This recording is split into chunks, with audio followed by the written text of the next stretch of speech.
the first thing that I want to do is I actually want to watch unfiltered, uncut, what was said on Tucker Carlson's show. It's 5 minutes, so bear with me.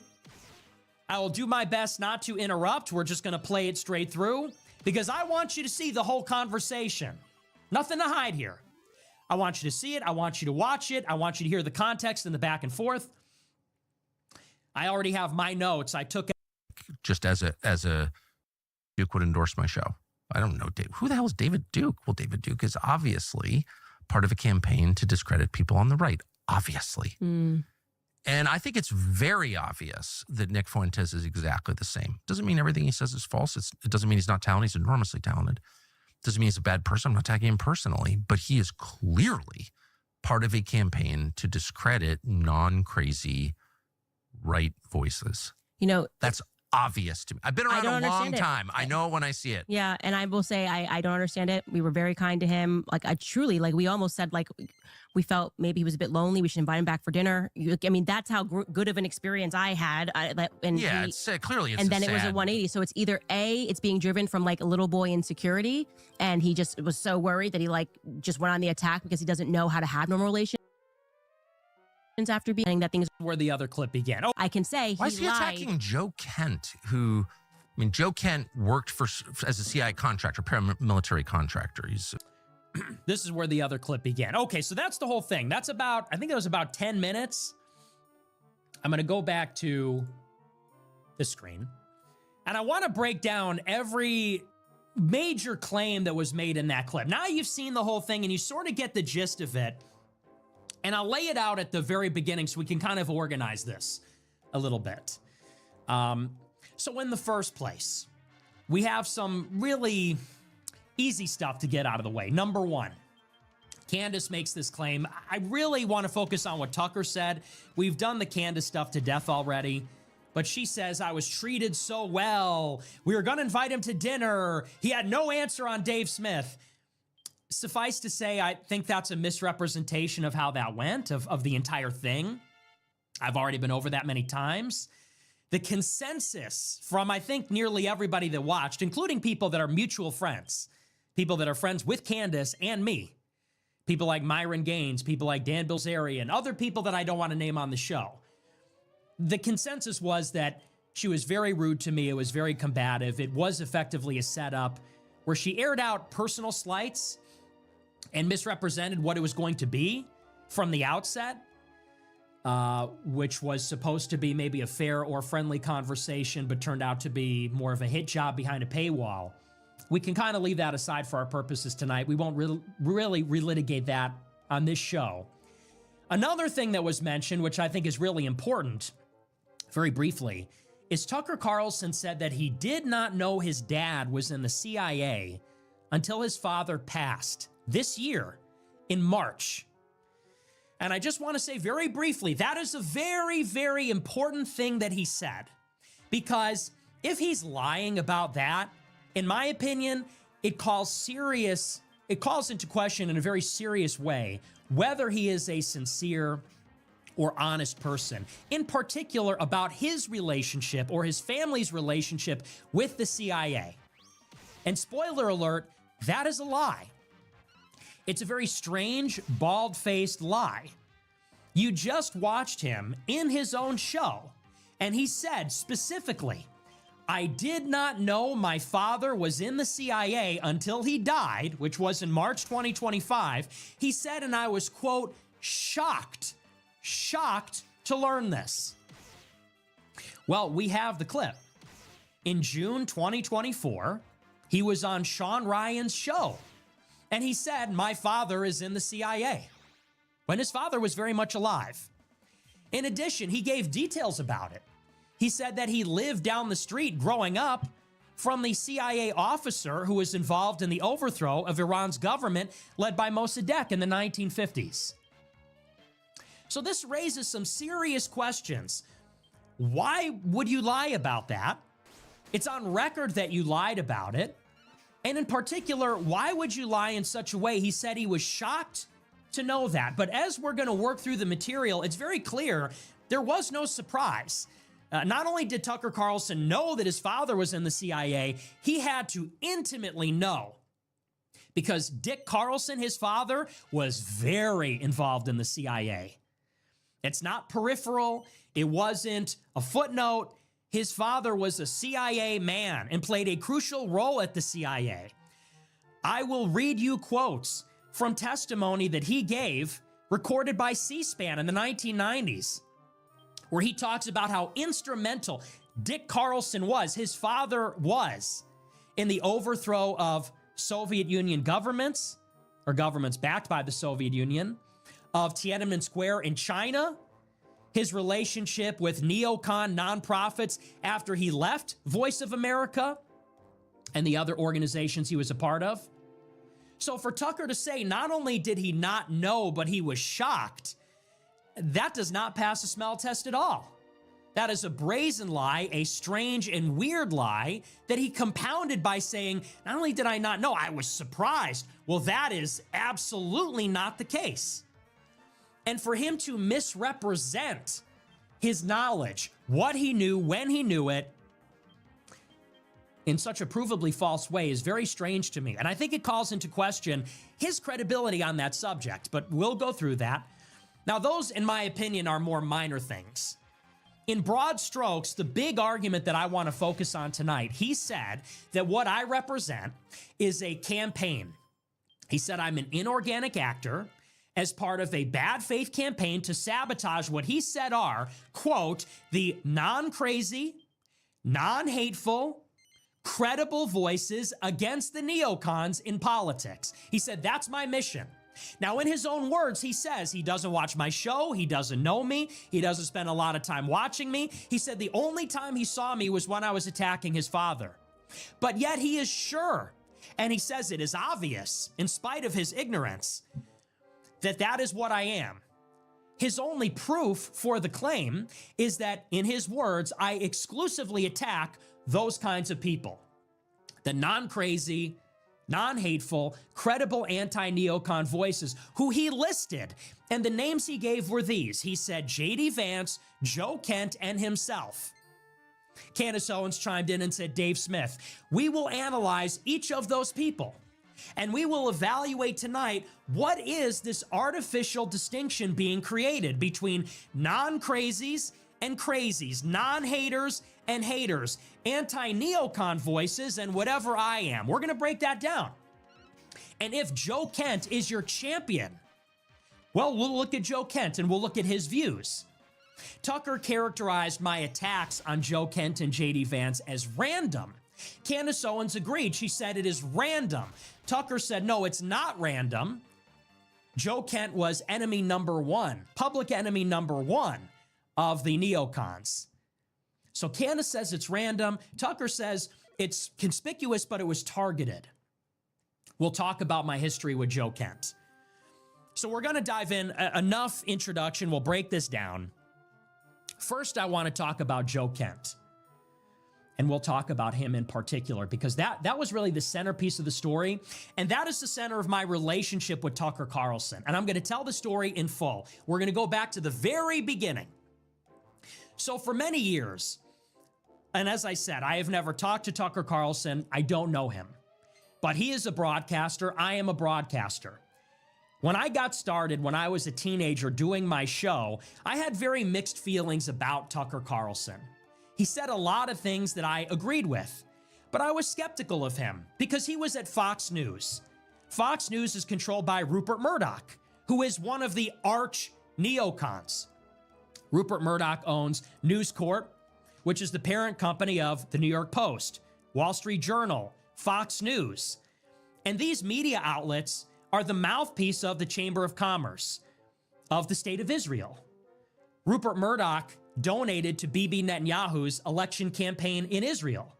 Netanyahu visits him when he goes to London and stays at Rupert Murdoch's flat. Murdoch received military hardware in the 1980s, satellite dishes and other things, years before he started Fox News. So Rupert Murdoch is a creature of the Israel lobby, of the business interests, of the Reagan administration, and the neocons therein. Suffice to say, that is enough about Rupert Murdoch for our purposes tonight. But I don't trust that Tucker Carlson was who he said he was purely because he was at Fox News. What's more, and we'll talk a little bit about this tonight as well, for many years, Tucker Carlson was known as a silly guy who wore a bow tie, who was defeated by Jon Stewart in a debate, who sat on the couch on Fox and Friends. He was hardly a populist, hardly a Trump supporter, a nationalist for almost his entire career up to that point. For decades, he was an unrepentant elitist, a neocon, a defender of the CIA, a defender of the Iraq War. And when he got the primetime slot on Fox News, suddenly he had a total change of heart, apparently, and became a full-throated, intense, articulate spokesperson of a Trump populist doctrine. So for many reasons, I was skeptical of what he represented. But for many years, I was very supportive of him because I did not have a very developed understanding of how politics worked. And although he was at Fox, I agreed with so much of what he said. My feelings towards him were generally positive. The only time that I was ever negative towards Tucker Carlson was in 2020. After the presidential election in 2020, which I believed was rigged, I went to many of the Stop the Steal protests at the state capitals in Lansing, Michigan, in Atlanta, Georgia, in Washington, D.C., in Harrisburg, Pennsylvania, in Phoenix, Arizona. And I gave dozens of speeches on a megaphone in front of state capitals and governor's mansions and in the middle of the city.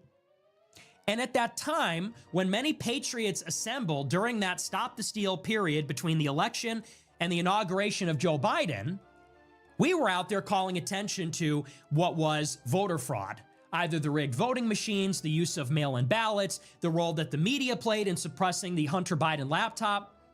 And Tucker Carlson would not cover any of it, was not pressuring any of the Republicans to defend Trump, was not bringing on any of the evidence of the voter fraud.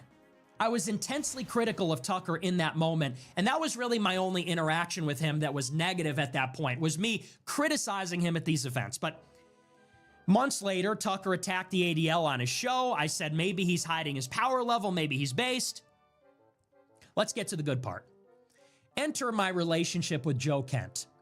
After the 2020 election, I was furious because at that time I believed, and I still do believe, that Donald Trump was cheated out of that election. And I was furious that we let it happen because we knew it was coming. I did a show with Alex Jones in June, I believe, of 2020. And I said that there would be a red mirage, that they would count up the votes on election day. It would appear that Trump was winning. And then once they started counting the mail-in ballots, of which there would be many because of the pandemic, over time, Joe Biden would take the lead and would be declared the president, and they would steal the election from Trump.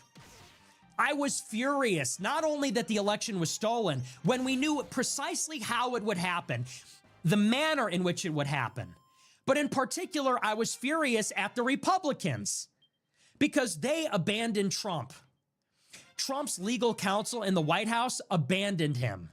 They made no legal case that the election was stolen. They gave up. The Republicans in the House and the Senate mounted no serious effort to stop the steal of the election. Neither did the Republicans in the state capitals. Out of the 6 or 7 swing states, Republicans controlled almost all of the governorships and state capitals there. And they did not lift a finger to audit the ballots, to claw back the electors, to do anything. And what was even more infuriating, if you remember, is that there were 2 Senate runoff elections in Georgia where the elections were too close to call or something like that. I don't remember the specifics. And at the same time that Republicans in the White House, Republicans in the state capitals, Republicans in D.C., at the same time that they effectively sold him out and then even eventually made a deal with the Democrats to hang impeachment over his head after January 6th to make sure that he left quietly. At the same time that they were abandoning Trump, they were demanding that everybody turn out and vote for Kelly Loeffler and David Perdue, who in my view were extremely corrupt and represented the epitome of the Republican establishment. This is all important context. I'm telling you this for a reason. 2020 shaped everything that I've said in the last 5 years, as it should have, Because if the elections are being stolen, and if the Republican establishment is complicit in that process, we got a big problem. So during that time, this is the first time I ever said, don't vote. I said, we should not go to Georgia and try and rally the base or rally the Republicans to vote for Loeffler and Perdue, two corrupt establishment Republicans, to give Mitch McConnell the Senate leader position after they just betrayed Trump. If you want your Senate majority, then you got to fight for Trump. And if you're not willing to do that, then we shouldn't go out and vote. Now, at that time, I had a major dispute with a Republican operative named Ryan Girdusky. Ryan Girdusky was one of the big politicos who is close to Ann Coulter, in bed with the establishment, who is telling everybody they have to make it their mission to get down to Georgia and rally the troops and get Loeffler and Perdue into the Senate to hold the line and keep our majority. I had a major falling out with him over this. Now, in response to what happened in the all-important 2020 election, again, Tucker did nothing for us during that time. In fact, he was attacking the people that were trying to litigate it on Trump's behalf. After Ryan Girdusky said, Trump is over, we got to go to Georgia and help Loeffler and Perdue. After I was telling people, stay home, don't vote for these rhinos, I had this idea in 2021. And my idea in 2021 was America First candidates. I said, you know what? We can't count on the Republicans. They betrayed Trump. The Republicans in the House and the Senate, although they made gestures towards trying to stop the steal, like some of the lawsuits and some of the machinations they planned to do on J6, there was never a serious attempt to keep Trump in office other than from Garrett Ziegler under Peter Navarro. I said, in response to this, we need real America First guys that can back Trump up. So I was building up my nonprofit, America First Foundation. I was building up my political infrastructure. We were trying to enter politics. In February 2021, Representative Paul Gosar from Arizona spoke at my conference. So we were trying to increase our presence in the Capitol. I called up Ryan Girdusky, my friend. I called up a bunch of people that I was close to. And I said, who is good? Who is solidly America First? Who is a Trump ally that is worthy of my support and the support of the Groypers in the midterms in 2022? Because I would like to support them. I'd like to fundraise for them. I would like to get the Groypers on social media and on the ground to get them elected. I talked to somebody from the administration, not Ryan Girdusky, and I'm not going to say who, but somebody passed me a list, and they said, these are the guys that have Trump's back.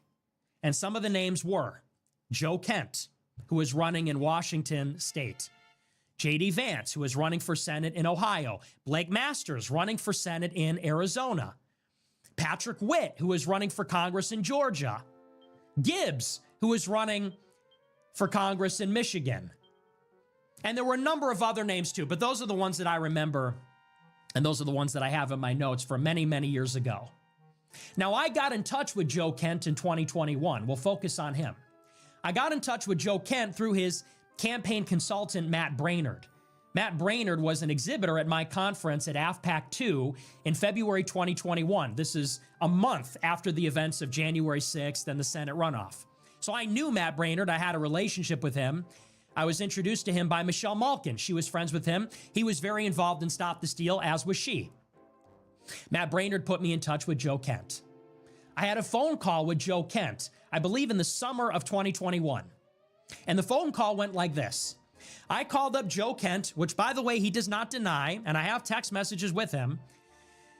I said, listen up, Joe. We want to support you in this election. I said, we want to help you build up your social media. We want to retweet your profile. We want the Groypers to support you. We want to door knock for you. We want to fundraise for you. I said, but here's the caveat. I said, and you can take this or leave it. I said, but we want to help you. We believe you're America First. We want to get you into office. I was very pro Joe Kent. I said, but here's the deal. You can't disavow me. I said, now, if you want our support, it's contingent on that. I said, because although I'd like to keep this discreet, and we don't have to tell everybody that we're helping you, I said, but if the day ever comes that the left asks you about me for any reason, I said, you cannot disavow. I said, because if we start disavowing each other, this is how the right eats itself. And this is how the left wins. I said, today you're disavowing me. Tomorrow, somebody's disavowing you. What's more, I said, I don't want to help people. I barely have an operation. I don't want to use what little I have to help somebody if they're going to turn around and throw me under the bus. Because that's exactly what happened with Paul Gosar during AFPAC 2. He attended my conference and then he disavowed me, pretended like he didn't know me the next day. And there were other events too, but that was the big one. So I told Joe, I said, here's the deal. You cannot disavow. We'll support you. And Joe Kent said, not a problem. He said, and you know what? They call you a racist. He said, the Democrats are the real racist. And I said, yeah, that's great, Joe. But I mean, that's really the deal. And so it was. Joe Kent actually spoke out in favor of me. When I was put on the no-fly list in May 2021, he put out a tweet defending my rights. When I was banned on Twitter, I believe he said something also. So we had a working relationship. We had talked on the phone. I was fully behind him. We were supporting his social media. We had planned to go to Washington State to campaign for him. And he did defend me on social media as well. Fast forward to February 2022. I did my third AFPAC, my third conference. Marjorie Taylor Greene spoke there. Paul Gosar spoke there. The Lieutenant Governor of Idaho spoke there. It was a pretty big deal. We had 1,200 people. It got a lot of negative media attention because of things I said about Russia, comments I made about Hitler, other things. Now, Joe Kent did not attend AFPAC 3. He had no relation to AFPAC 3. But he was accused by somebody who was in the race in his district of having a relationship with me. Someone who was in fourth place put out a tweet. It got about 15 likes on Twitter. She said Joe Kent is like a Nick Fuentes type conservative. Joe Kent put out a tweet unprovoked on March 2nd, 2022. And I'll read to you what he said. He said, quote, "My opponents are again spreading lies about me. I strongly condemn Nick Fuentes' politics, especially in regards to our ally, Israel. I ignored his invitation to speak at his recent conference in Orlando, and I am not aware of, nor do I accept any endorsement from him." Later, he said no one should be deplatformed or put on a no-fly list for their political ideas. I don't want Fuentes' endorsement due to his focus on race and religion. The fights he's picking are counterproductive. This is not my message of inclusive populism. So to be very clear, I talked to Joe Kent on the phone. I helped him, he helped me. And the agreement was I would help him discreetly.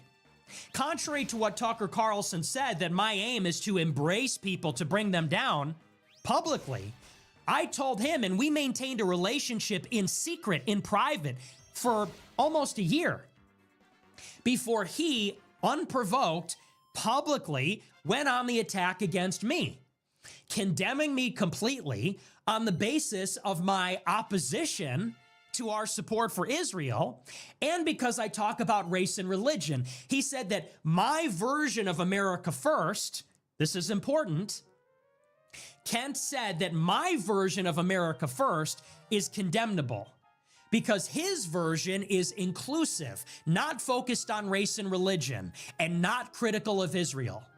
This is a very important concept, which is going to show up again and again and again on this show tonight.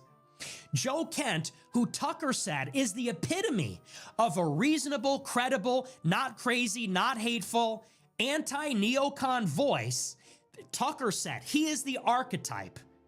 He is emblematic of a credible, authentic opponent of the neocons. Tucker said that I attacked him in a targeted way, which was very conspicuous. I was put up to do this. I wrapped my arms around him to bring him down. Why? Because he's a credible voice fighting the neocons. Well, that is not the case at all. I did not wrap my arms around him.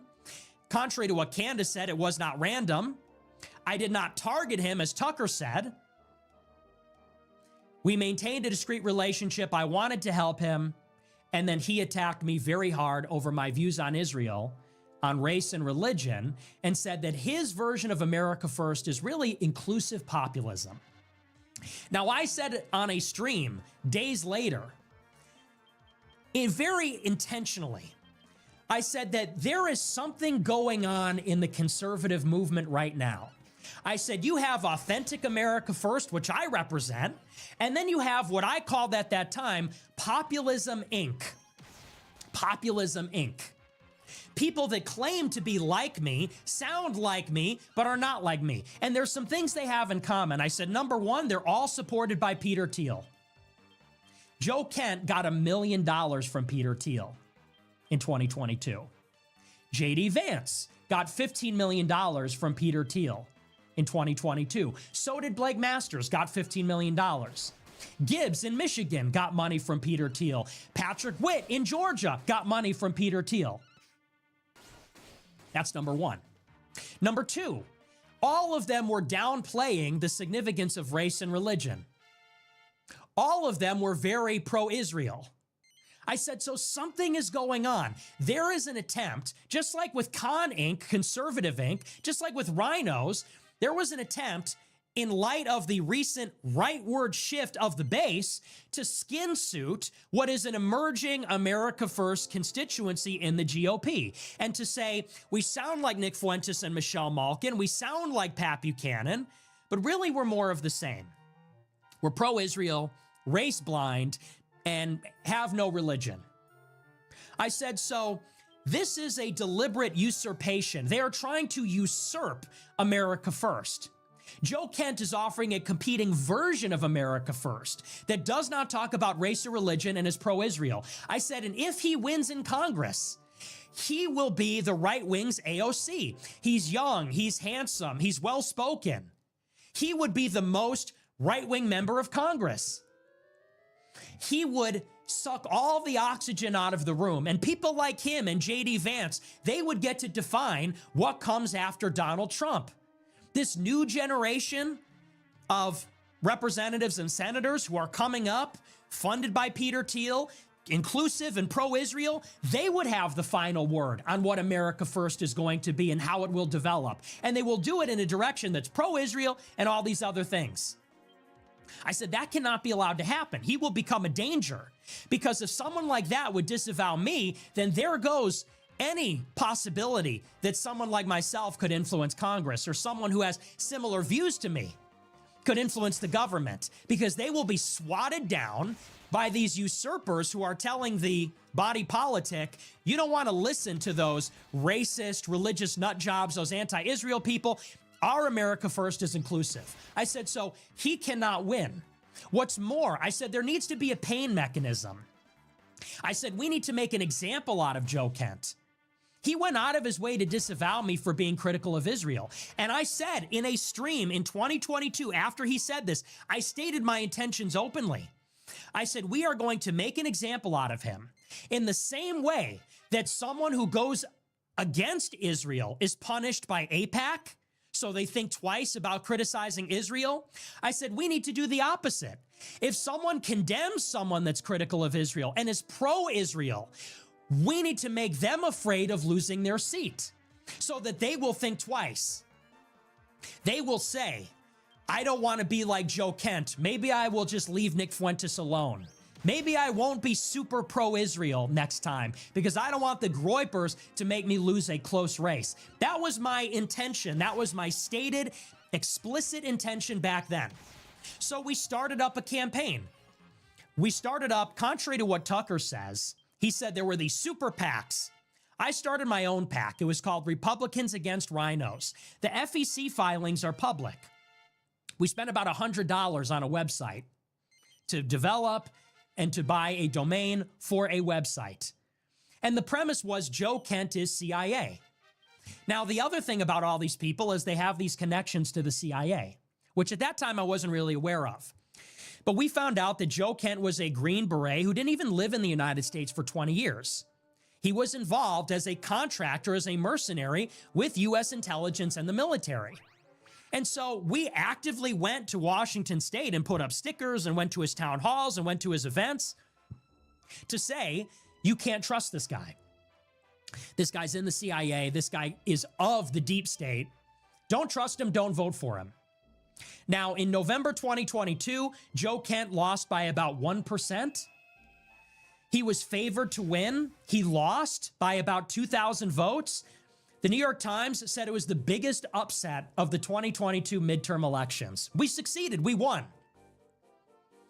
At the same time, I dined with Donald Trump and Ye at Mar-a-Lago. I became very popular because of that. Now, let's jump ahead to January 2023. This is a couple of months after the election. I get a call from a friend of mine, Lauren Witzke. Lauren Witzke was a lot closer to Michelle Malkin than I was at that time. And Lauren told me off the record, because Michelle didn't want me to air this out, but I did anyway. Lauren Witzke called me and said that Michelle Malkin got a phone call from Tucker Carlson, which she never does.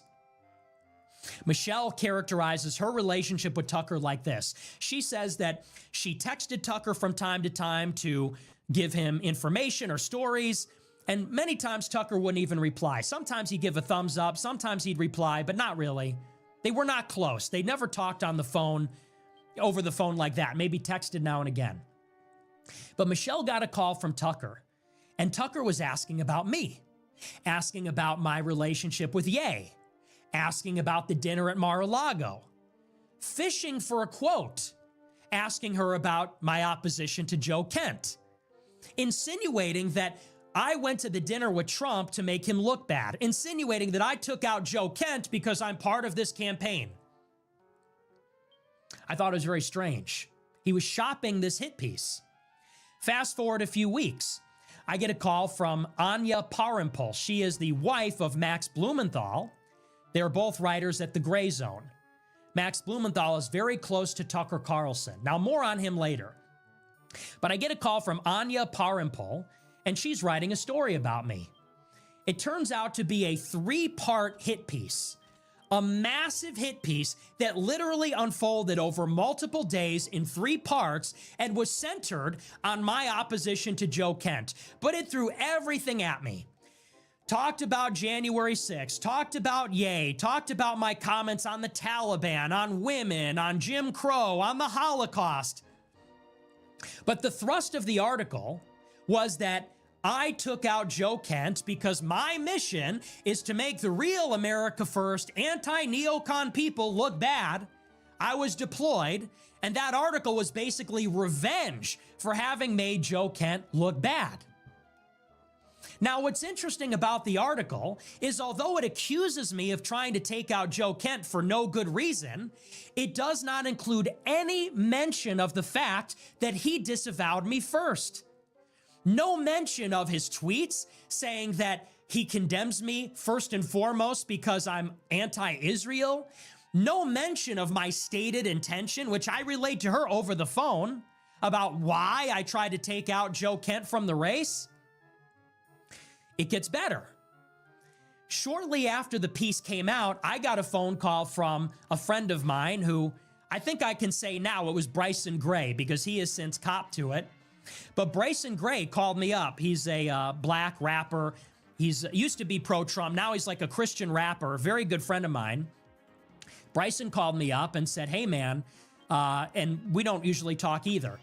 At least we don't talk often. He called me up and said, hey, my wife just got a campaign from Influenceable.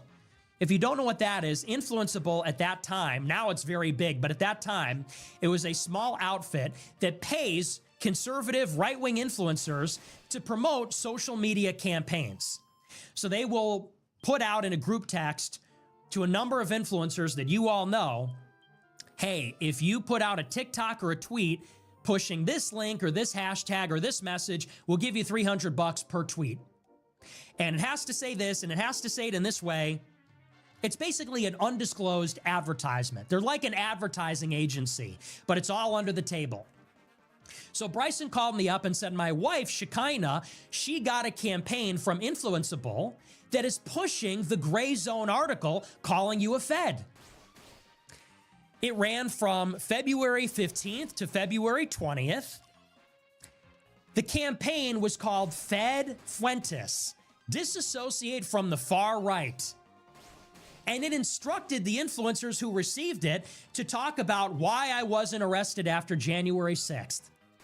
to talk about the comments I made around January 6th, to say that I have all the hallmarks of being a federal agent. Someone paid Influenceable $100,000 to push this campaign under the table. They gave this brokerage a vast sum of money, and that brokerage, Influenceable, texted in group text messages to influencers, "We will pay you. You have to say Fed Fuentes. You have to link the article. You have to say these things." And none of that went reported. Now, there was one person that tweeted the hashtag before I got ahead of the story. It was somebody from New York, this short, bald Jewish guy who many people believe is sexually abusive. That's an allegation. One person tweeted it out before I went live. As soon as I got the campaign, I went live the same day and I blew up their spot. The CEO of Influenceable called me up and said, "Please stop attacking us. We pulled the campaign. Stop bringing attention to us. The Groypers are all after us." Is this not weird? What's weird here? Now, I want to go even a little bit further. Who wrote the article? Max Blumenthal's wife. For those that don't know, Max Blumenthal, he's Jewish. He's extremely critical of Israel. He's written for Media Matters. He's written for Russia Today, Iranian state media. He's very close with Tucker Carlson. Max Blumenthal is the son of Sidney Blumenthal. Sidney Blumenthal ran a private intelligence network for Hillary Clinton with CIA officers, mercenaries. When Hillary Clinton was Secretary of State, he was basically an intelligence broker for her. He's been described as the hatchet man of Bill and Hillary Clinton, also Jewish. It is his son that is close with Tucker. It's his wife that wrote this article that Tucker was shopping a month before it came out, fishing for quotes from Michelle Malkin. After the article was published, omitting any mention of how all of this started, how Joe Kent attacked me, how I stated why I was coming after him, and the rest of it, someone paid thousands and thousands of dollars to promote this article, and the idea that I'm a federal agent, that's where all of this came from. Now, there's a little epilogue to the story. And by the way, that's where all this came from. There's a little epilogue to the story. In August 2024, last year, Tucker said the CIA took out Joe Kent in his election in Washington state last year. But what's really interesting is that later in 2024, Donald Trump nominated Joe Kent for a counterterrorism position. And what he said about Joe Kent is that he is a CIA officer. Not only was Joe Kent a Green Beret and a mercenary, a contractor, as Tucker described him in his show with Candace this afternoon, Donald Trump blew the whistle on him. He was a CIA officer the entire time. So let's back this up and let's sum up the whole thing. A CIA officer, that was not public information until Donald Trump tweeted it last year after he won the election. Joe Kent, who was a secret CIA officer the entire time, got $1 million from Peter Thiel. He consulted with Ryan Girdusky. He runs for office in Washington state. Initially, I try to support him. I get disavowed for no good reason because I'm critical of Israel. I make him lose to make an example out of him. Tucker Carlson's friend, Max Blumenthal, the son of Bill and Hillary Clinton's hatchet man, writes a three-part hit piece about me with no mention of any of this, accusing me of being a Fed. Then that article is conspicuously promoted by an under-the-table, unofficial ad brokerage with the hashtag that I'm a Fed. Tucker says that Joe Kent, a CIA officer, was taken out by the CIA, who is presumably me. And then on his show today, Tucker Carlson says Joe Kent is the epitome of the anti-CIA, anti-neocon, authentic voice that is against hatred and is not crazy. Well, I got to tell you the truth. I am feeling a little bit crazy because that's gaslighting. That is gaslighting. The CIA took out a CIA officer. The gay kid in his basement, the weird gay kid in his basement is the CIA, taking out the CIA officer running for Congress that got $1 million from Peter Thiel, a CIA contractor, who, when he lost, was defended by Max Blumenthal, whose dad was an intelligence broker for Bill and Hillary Clinton. You know, it's like that meme of Spider-Man. Everybody's calling everybody else a Fed, but I think this one's pretty cut and dry. Who is CIA here? The CIA officer or the guy that made him lose the election? I don't know. I mean, maybe that's a difficult question. So that is the story on Joe Kent. Now that leads to a larger conversation where Tucker Carlson says, of course, the big claim is that I am an inauthentic voice. I am going against the non-crazy, not hateful, anti-neocon America Firsters epitomized by Joe Kent. He said the evidence that I am that is that I went against Joe Kent in a targeted way. Why did I do it? Because you got to take out guys like him. Well, if you can see that the reason I went against Joe Kent is because Joe Kent condemned me for being critical of Israel, I think you could see that it wasn't targeted because he's a credible anti-neocon voice. Actually, quite the contrary. It was because he's a CIA man who is pro-Israel, who was making a concerted effort to redefine America First to be pro-Israel, to be multiracial and religiously diverse or religiously tolerant or something. But let's go further on that claim. He says that if Joe Kent is not crazy, not hateful, then I am those things. I am crazy, I am hateful. Well, I would say, what's crazy and hateful about me? What's crazy and hateful about my views? He doesn't watch my show. He doesn't know me. I will tell you my views. I am Catholic. I am pro-white. I am critical of Jewish power. My views can be summarized by this. I think Jews have too much power. I think America has had too much immigration. Is that hateful? Is that crazy? I think those things are obvious to anyone paying attention. I think those things are descriptive. I think those things are true. Jews do have too much power. They're using it to benefit themselves. It is becoming detrimental and has been detrimental for Americans. And by the way, I'm not saying neocons. I'm not saying Zionists. I'm not saying Israel. I'm saying organized Jewry. And that encompasses the 50-plus major North American Jewish organizations. That encompasses the World Jewish Congress, the World Zionist Organization, the State of Israel, Israeli intelligence, the mega group. It encompasses all of it. I also say that America has too much immigration. America used to be a white country. It is becoming a not white country. That is fundamentally changing how America is. It's making America worse. You want the proof? Go to a city where it's already happened. LA became non-white before America has. Chicago, New York have become non-white before America has. Are those places you want to live? Are those places you'd like to raise a family? Are they safe? Are they prosperous? I don't think so.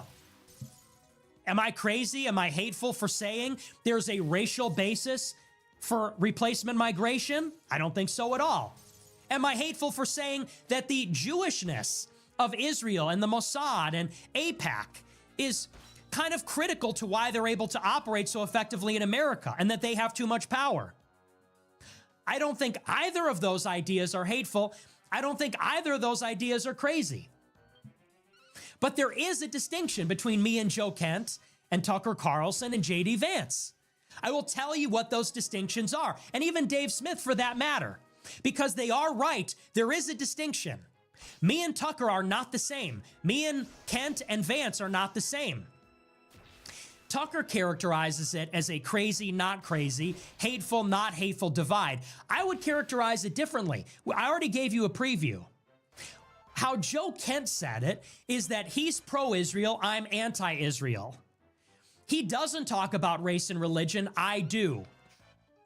Now, there is a distinction there. There are two separate categories. But would you say that Joe Kent, being in favor of multiracialism, being in favor of multi-religious tolerance, being pro-Israel, would you call that not crazy?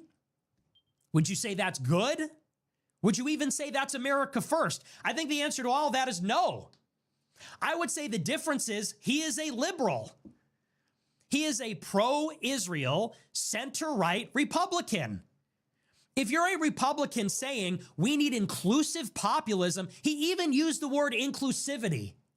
If you are an inclusive, compassionate conservative, inclusive populism, we don't need to talk about race and religion. That's all nonsense. And we need to be pro-Israel.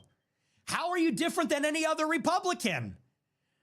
He is an authentic, not crazy person against the neocons? That doesn't make any sense to me at all.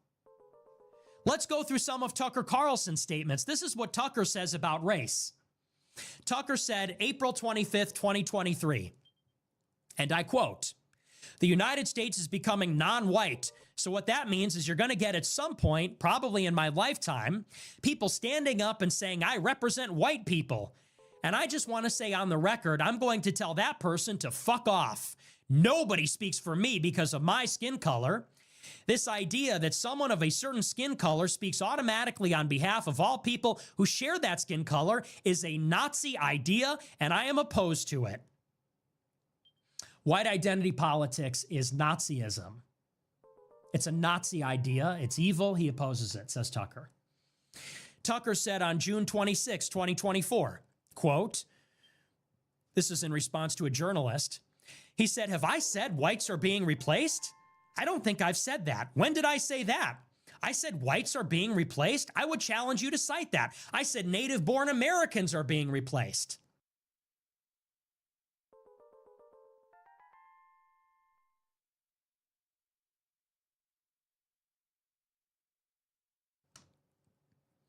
So Tucker is one of these populists, like Joe Kent, that is inclusive.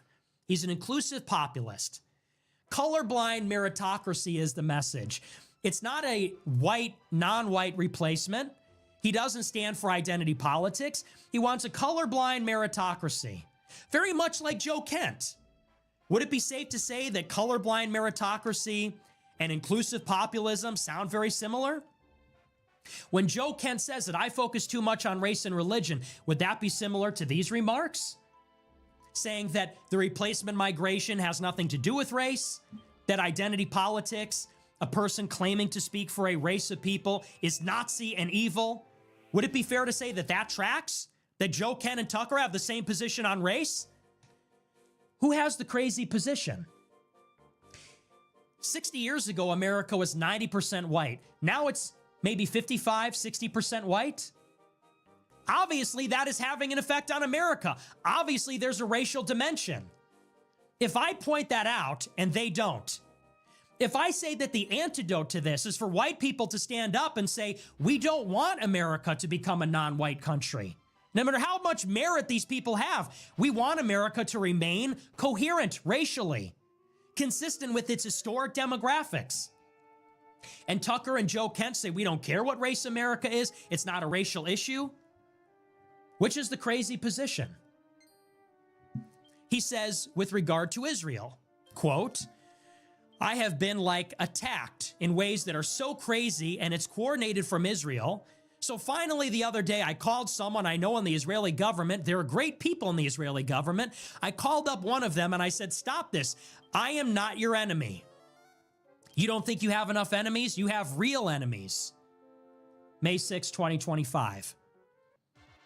February 3rd, he said, "I support Israel in the sense that I really like Israel. To the extent that it helps the United States, I'm for Israel, of course." February 3rd, 2025. He said, "If you think I'm anti-Israel, you have lost the plot. If you think I'm your enemy, not at all. I like Israel. Are you kidding? I spend a lot of time there." June 16, 2025. And he said this consistently, that he supports Israel. We shouldn't cut aid to Israel. He's pro-Israel. Just like Joe Kent. So many consistencies here. They're both inclusive populists. They both might criticize aspects of Israel, but are fundamentally pro-Israel. Is the distinction, again, there that I'm crazy and they're not? I'm hateful and they're not? I don't think so. I think the divide is that they are liberal on race and religion, whereas I am reactionary. They are pro-Israel, but maybe in a qualified way. I am extremely critical. I would say anti-Israeli influence. I don't think we should support Israel. I don't like Israel. Israel does consider me their enemy. That's the distinction. And Tucker and Joe Kent are claiming to be the credible, authentic voice, the not crazy, not hateful voice. I'm the not credible, not authentic, inorganic, hateful, crazy person, making them look bad. Jockeying for who gets to define what America First really is. Now, it's crucial how Tucker Carlson framed the discussion. He said they are anti-neocon. I'm not anti-neocon. I don't think neocons are the problem. Have you ever noticed that that is how Tucker consistently characterizes the issue? He said that Mark Levin, who pushed Trump with Ike Perlmutter to bomb Iran in June of this year, Mark Levin, a psycho pro-Israel zealot, he characterized Mark Levin as a neocon. Is Mark Levin a neocon? Is Ben Shapiro a neocon? Is Mary Matelson a neocon? I would say they're all Jewish. I would say they're all Jewish, and the reason they're in favor of Israel is because they are Jewish, obviously. Obviously, Mark Levin, Shapiro, these people have affinity with Israel because they are Jewish. Epstein, Harvey Weinstein, all these people have affinity with Israel because they are Jewish. Now, their Jewishness is the reason they support Israel, not their ideology. I don't think Dave Portnoy is an ideological neocon, but he does support Israel because he is Jewish. I don't think Bill Ackman is a neocon. He's a lifelong Democrat, but he does support Israel because he is Jewish. It is their Jewishness as billionaires, as influencers, that makes them tribesmen of the Jews in Israel, makes them support that country. And by the way, Judaism concerns their race and their religion. So would it be fair to say that when Tucker and Joe Kent call me hateful, call me fixated on race and religion, might it have to do with the fact that I characterize the issue not as an ideological battle against the neocons, but because I characterize it as a civilizational battle between Jews and Christians or Europeans and ethnic Jews? Might that be why they call it hateful and crazy? Because I call it a clash of civilizations? That I suspect Mark Levin, not because he's a nation-building, regime-changing neocon, but because he is a dyed-in-the-wool loyalist to Israel because of his Jewishness, because of his race and religion? Is that why Joe Kent said I'm hung up on race and religion and that's not inclusive? Is that why Tucker calls me hateful? Maybe that's why Tucker says that he's not an enemy of Israel and supports them insofar as they support us, and he loves Israel, but he just has some issues with their foreign policy. Whereas I would say, no, Israel is a much deeper problem. It's more deeply ingrained than that. Ben Shapiro says that Europeans are genetically anti-Semitic. Josh Hammer says we are genetically, in our blood, Europeans are anti-Semitic Jew haters. Is that a neocon position, or is that a specifically Jewish position that is echoed in their holy books, that is echoed by their rabbis, that is echoed in their religious law, by their government ministers, by Jews that are liberal and conservative?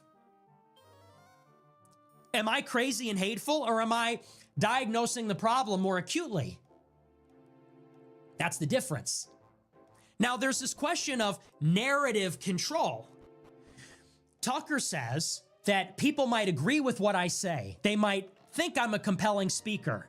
The young white men look up to me because they're disaffected and I'm articulate. And, he said, what I say isn't wrong and how I say it is very articulate. He said, but I'm inorganic and I'm, trying to sabotage everybody.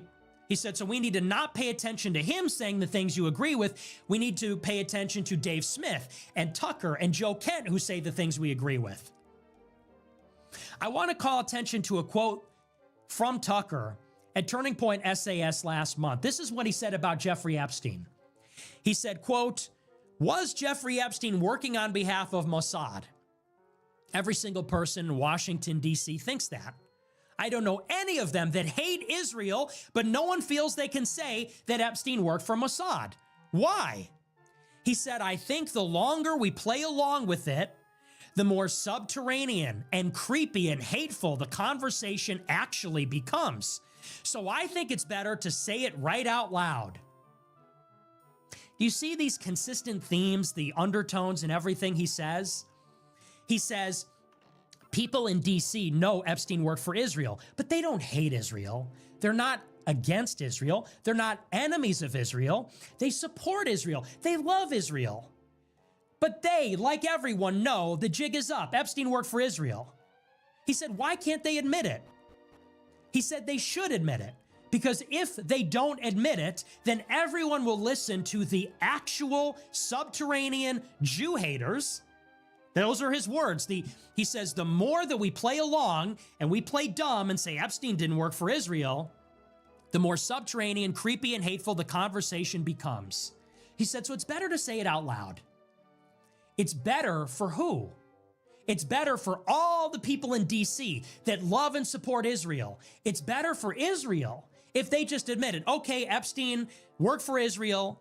Let's throw him under the bus. And let's just say our critique of Israel is very narrow. We're not against Israel fundamentally. We just don't like what they did with Epstein. So as long as we can acknowledge that and put him down and move on, then the pro-Israel side can move on supporting Israel. He said, if we lose our credibility by denying the obvious, people will not believe us. They will not look at us as credible actors. And they will look to alternatives who are hateful, who are actually against Israel, the real enemies of Israel, the real haters. Wouldn't want that. Are you starting to see?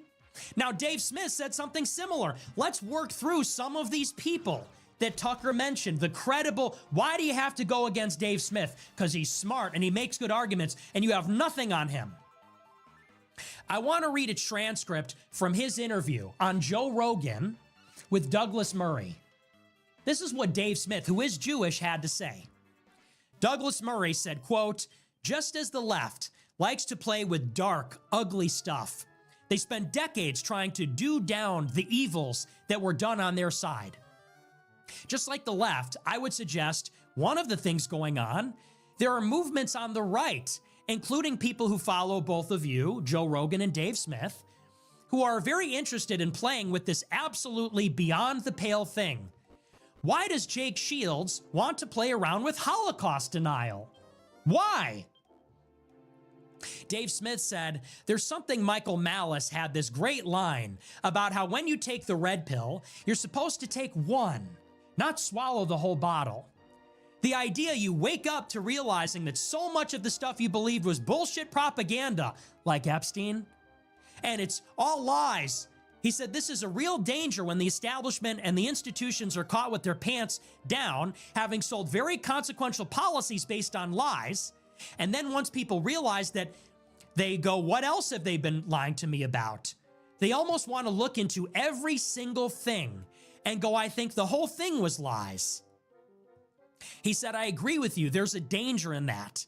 And there are some things that when people jump to conclusions and they're totally wrong. Take one red pill. Don't swallow the whole bottle. Some people see that they were lied to about foreign aid, or they were lied to about Epstein, and they say, what else have they been lying to me about? And they jump to conclusions like about the Holocaust.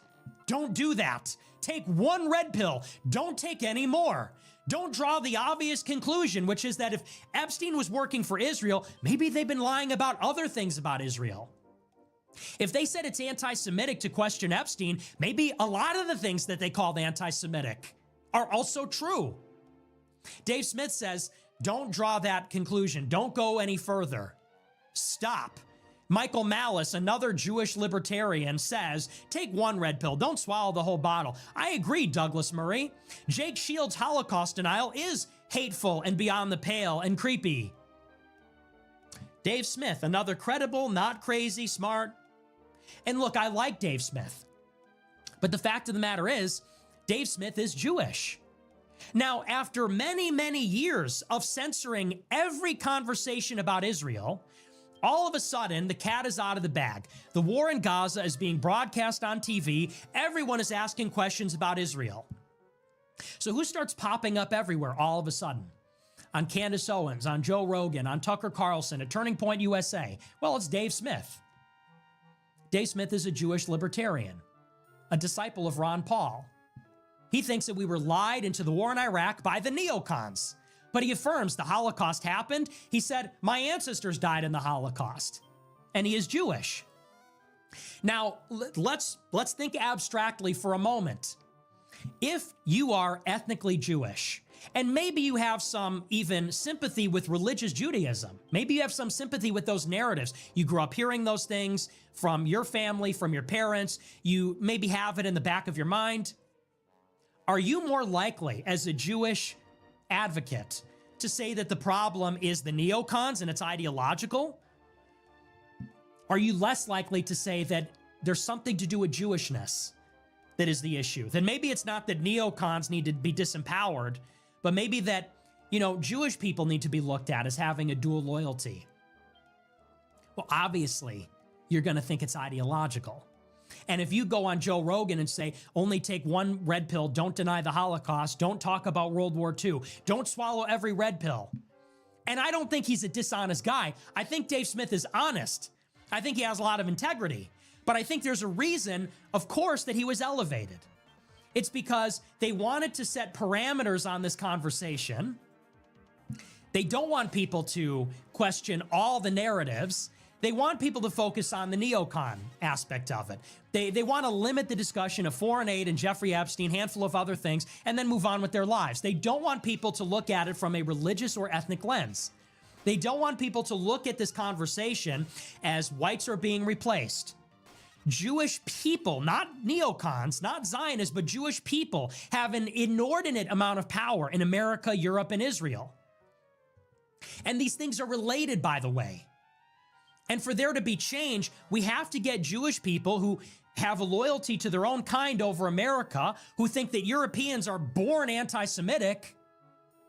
They can't control our civilization anymore. And this language about ideology, neocons, it doesn't really factor in. Are you starting to see the contours of the distinctions between Tucker, Joe Kent, Dave Smith, and me? It's not that I'm crazy and they're not. It's that they have a race-blind, religiously indifferent view of the world. The world is not made up of whites and blacks and Asians and Jews. The world is not made up of Christians, Muslims, and Jews. The world is made up of, neocons.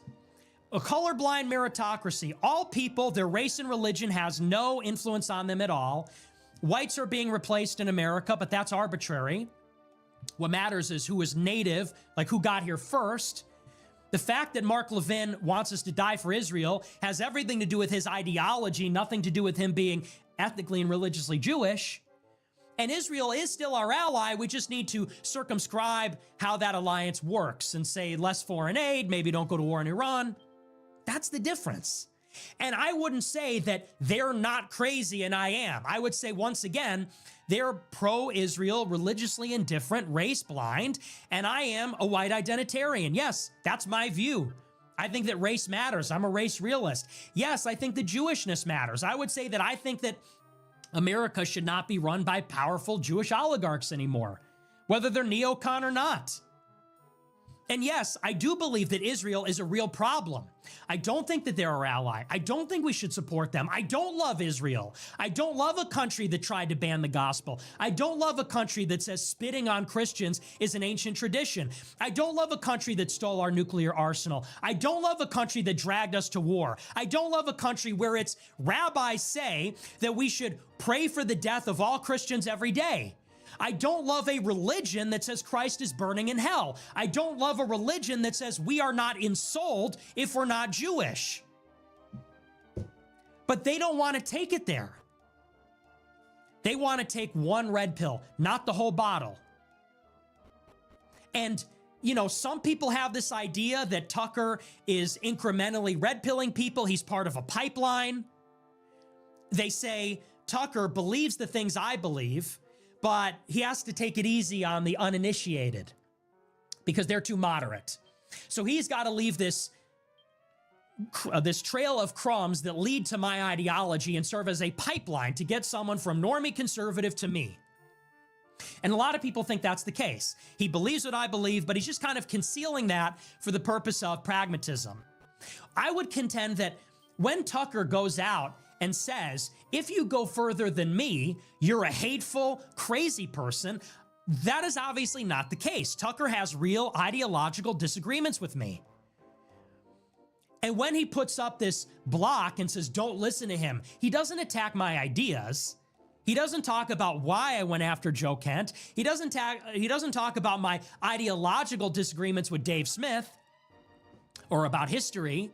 When he says, you might agree with him, but don't listen to him because he's fake America first, because he's hateful and crazy, I would say that that's gatekeeping.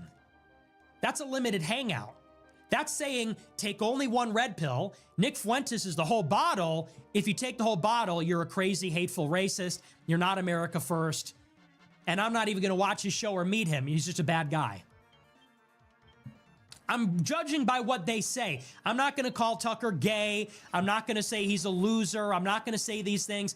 We're reading his quotes. We're fleshing out these ideological disagreements. This is what's happening. Now, let's even go further. Let's talk about J.D. Vance, Joe Kent, Tucker, and Dick Carlson. There's another angle here to this whole story, and I alluded to it earlier, which is that not only are Tucker, Joe Kent, and Dave Smith not ideologically aligned, there's something else about these people that they all have in common. Tucker said that I'm going against the real America First opposition to the neocons. And the names that he gave were himself, J.D. Vance, and Joe Kent. There's something else they all have in common. We already talked about Joe Kent.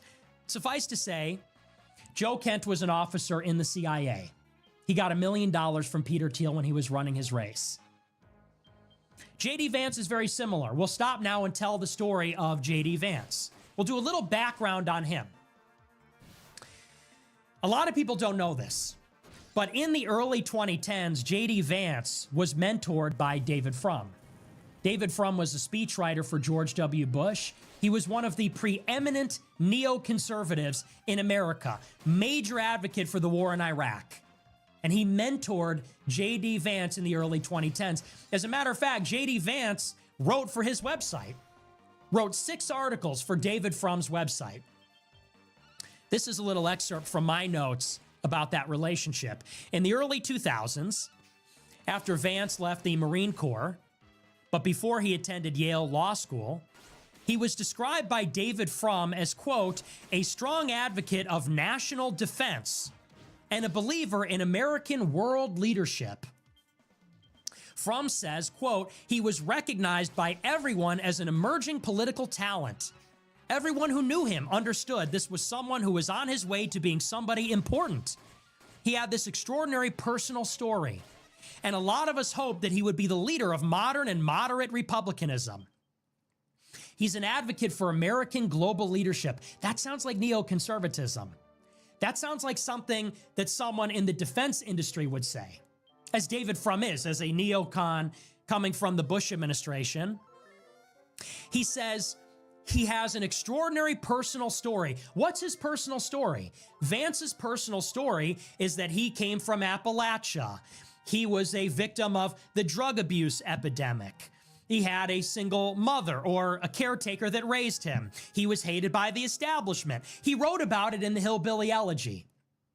Frum says we see him in the early 2000s. This is before he even was in law school. Frum says that he was seen as a future leader of moderate republicanism, world leadership, because of his story. He goes further. Vance discussed Hillbilly Elegy with David Frum. This is also in the early 2010s. David Frum said, quote, Vance's superpower is that in those days was his biographical credibility as he spoke about Trump America to non-Trump America. Vance's superpower in the 2010s was his biographical credibility. What does that mean? His life story, biographical. His life story gives him credibility with Trump's base. Why? Because he's the white working class. What elected Donald Trump? The white working class. His superpower is that he has credibility with that constituency because of his incredible, extraordinary story as an Appalachian white man down on his luck, drug epidemic, etc. David Frum, neocon, George Bush speechwriter, was saying this before Vance was even in politics. When he was still in law school, he was saying this. But then something changed. J.D. Vance got a new mentor. When he went to Yale Law School, he met Peter Thiel. Peter Thiel gave a speech at his university in 2011. He gave a speech at Yale Law School.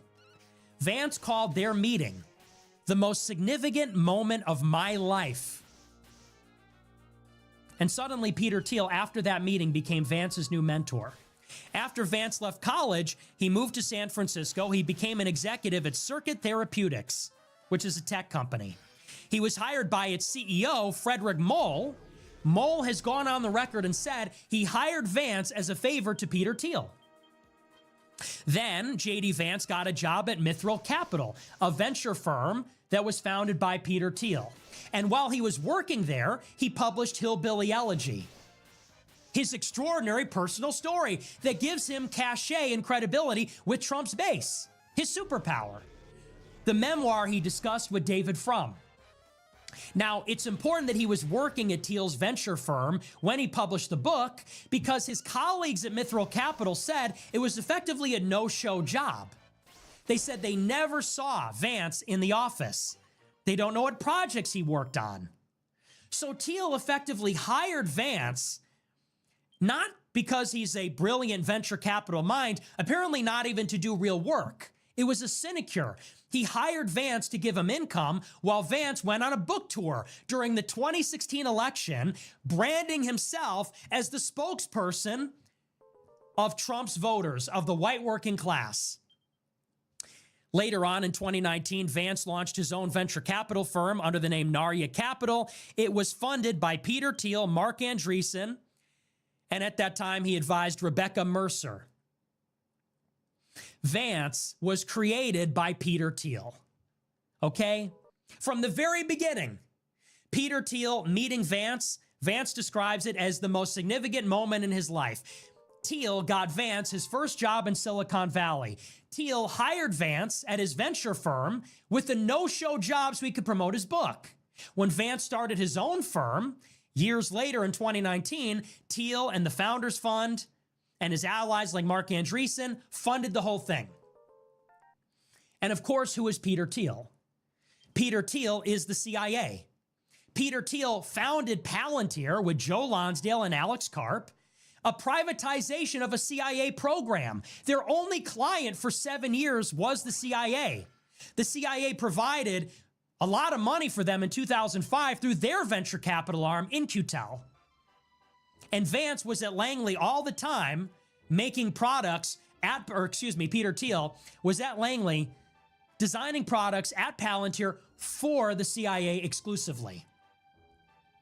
This is who mentored J.D. Vance. This is who groomed J.D. Vance with David Frum, a neocon.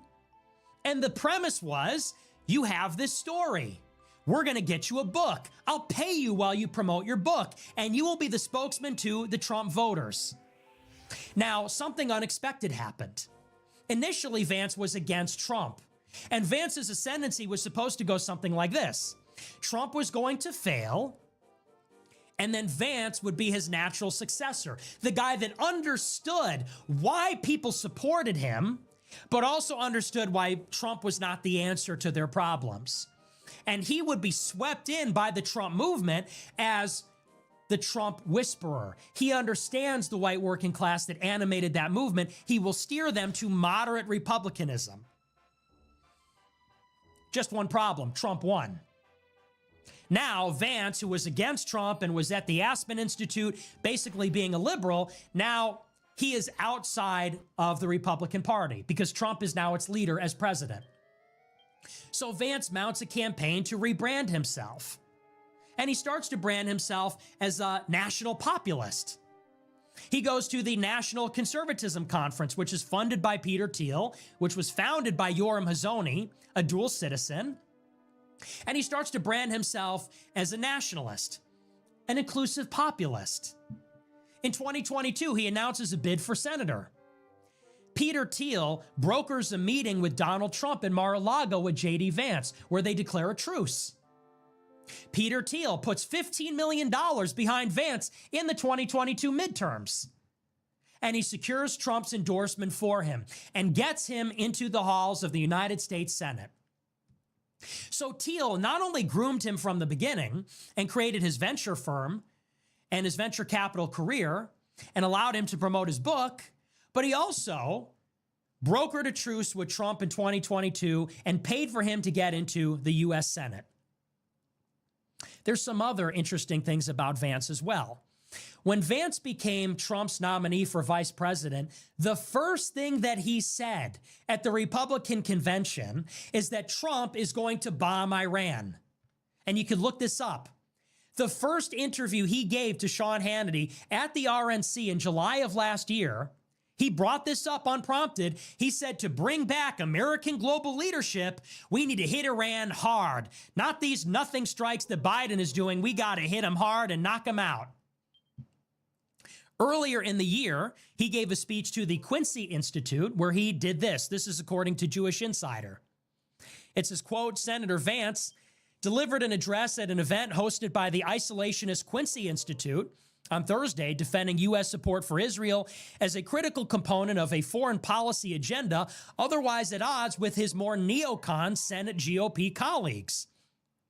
Vance used his speech to differentiate his opposition to Ukraine aid from his steadfast commitment to Israel. He said, quote, I'm supportive of Israel and their war against Hamas. He criticized Joe Biden for delaying offensive weapons transfers and potential sales to Israel, and dug in on why the America First platform he aligns himself with requires a strong relationship with Israel. He said the way that we counter Iran is by combining the Abraham Accords approach with the defeat of Hamas. That gets us to a place where Israel and the Sunni nations can be a counterweight to Iran.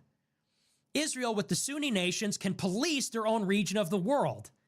That allows us to spend less time and resources on the Middle East and focus more on East Asia, in the same way that we want our allies to do the job in Europe. So Vance is being groomed by the CIA. He's being groomed by the neocon David Frum, a defender of global leadership. His superpower is his credibility with the white working class. His extraordinary story. He gets picked up by Peter Thiel, the CIA contractor. He gets a sinecure while he promotes his book. Peter Thiel brokers a truce with Trump and smooths that over. Gets him into the Senate. As he rebrands as a populist under the watchful eye of Yoram Hazony, the dual citizen with Israel, who was born and lives in Israel. Vance, after rebranding as America First, says we can be America First and pro-Israel. After getting the nomination, he says we need to hit Iran hard. This is who is the credible, not crazy, not hateful spokesperson for America First. Once again, I'm hearing a subtle distinction.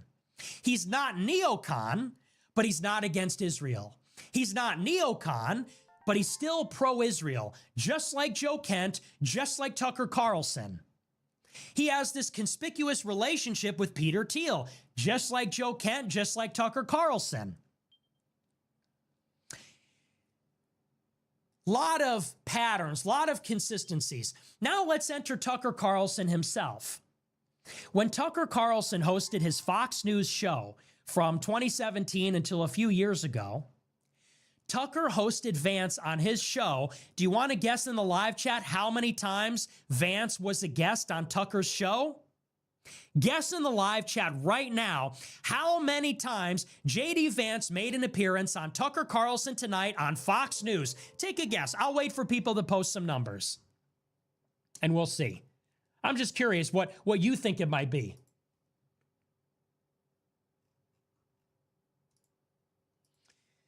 The answer is 46 times. I'm seeing a lot of numbers. 4, 7, 10, 5, 15. 46 times.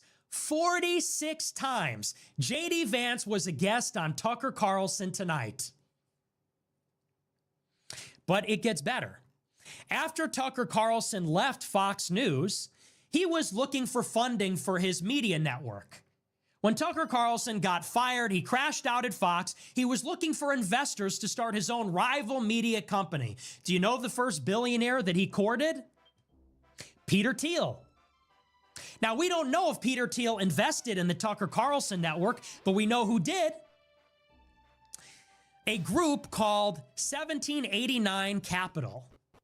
1789 Capital gave Tucker Carlson $15 million for his network. Where did 1789 Capital come from? Well, it was born of the Rockbridge Network. The Rockbridge Network was founded in 2021 by J.D. Vance, Chris Buskirk, Omid Malik, and Rebecca Mercer. There's that name again, Rebecca Mercer, who J.D. Vance advised when he was at his Narya Capital firm. Chris Buskirk, who's at Claremont Institute. J.D. Vance founded the Rockbridge Network. It was at a meeting of the Rockbridge Network that Omid Malik and Chris Buskirk founded 1789 Capital. They gave Tucker $15 million for his new media venture. Tucker also spoke at meetings of the Rockbridge Network in the past. He was a speaker at their many conferences and events that they hold throughout the year. Then, when J.D. Vance became the vice president, it doesn't stop there. Once J.D. Vance became the vice president, he hired Tucker Carlson's son, Buckley, to work in his press office. Go figure. So J.D. Vance, again, groomed by the neocon George W. Bush speechwriter David Frum, who pitched the idea of the memoir, supported the memoir. Peter Thiel, who groomed him at Yale Law School, which Yale Law School is like, how much more spooky does it get than Yale Law School? Peter Thiel scoops him up out of there, sets him up in Silicon Valley, sets him up at his VC firm. While he writes his book, Peter Thiel gives him $15 million to clinch this Senate seat, smooths it over with Trump. And Peter Thiel is like CIA royalty, also an FBI informant to boot.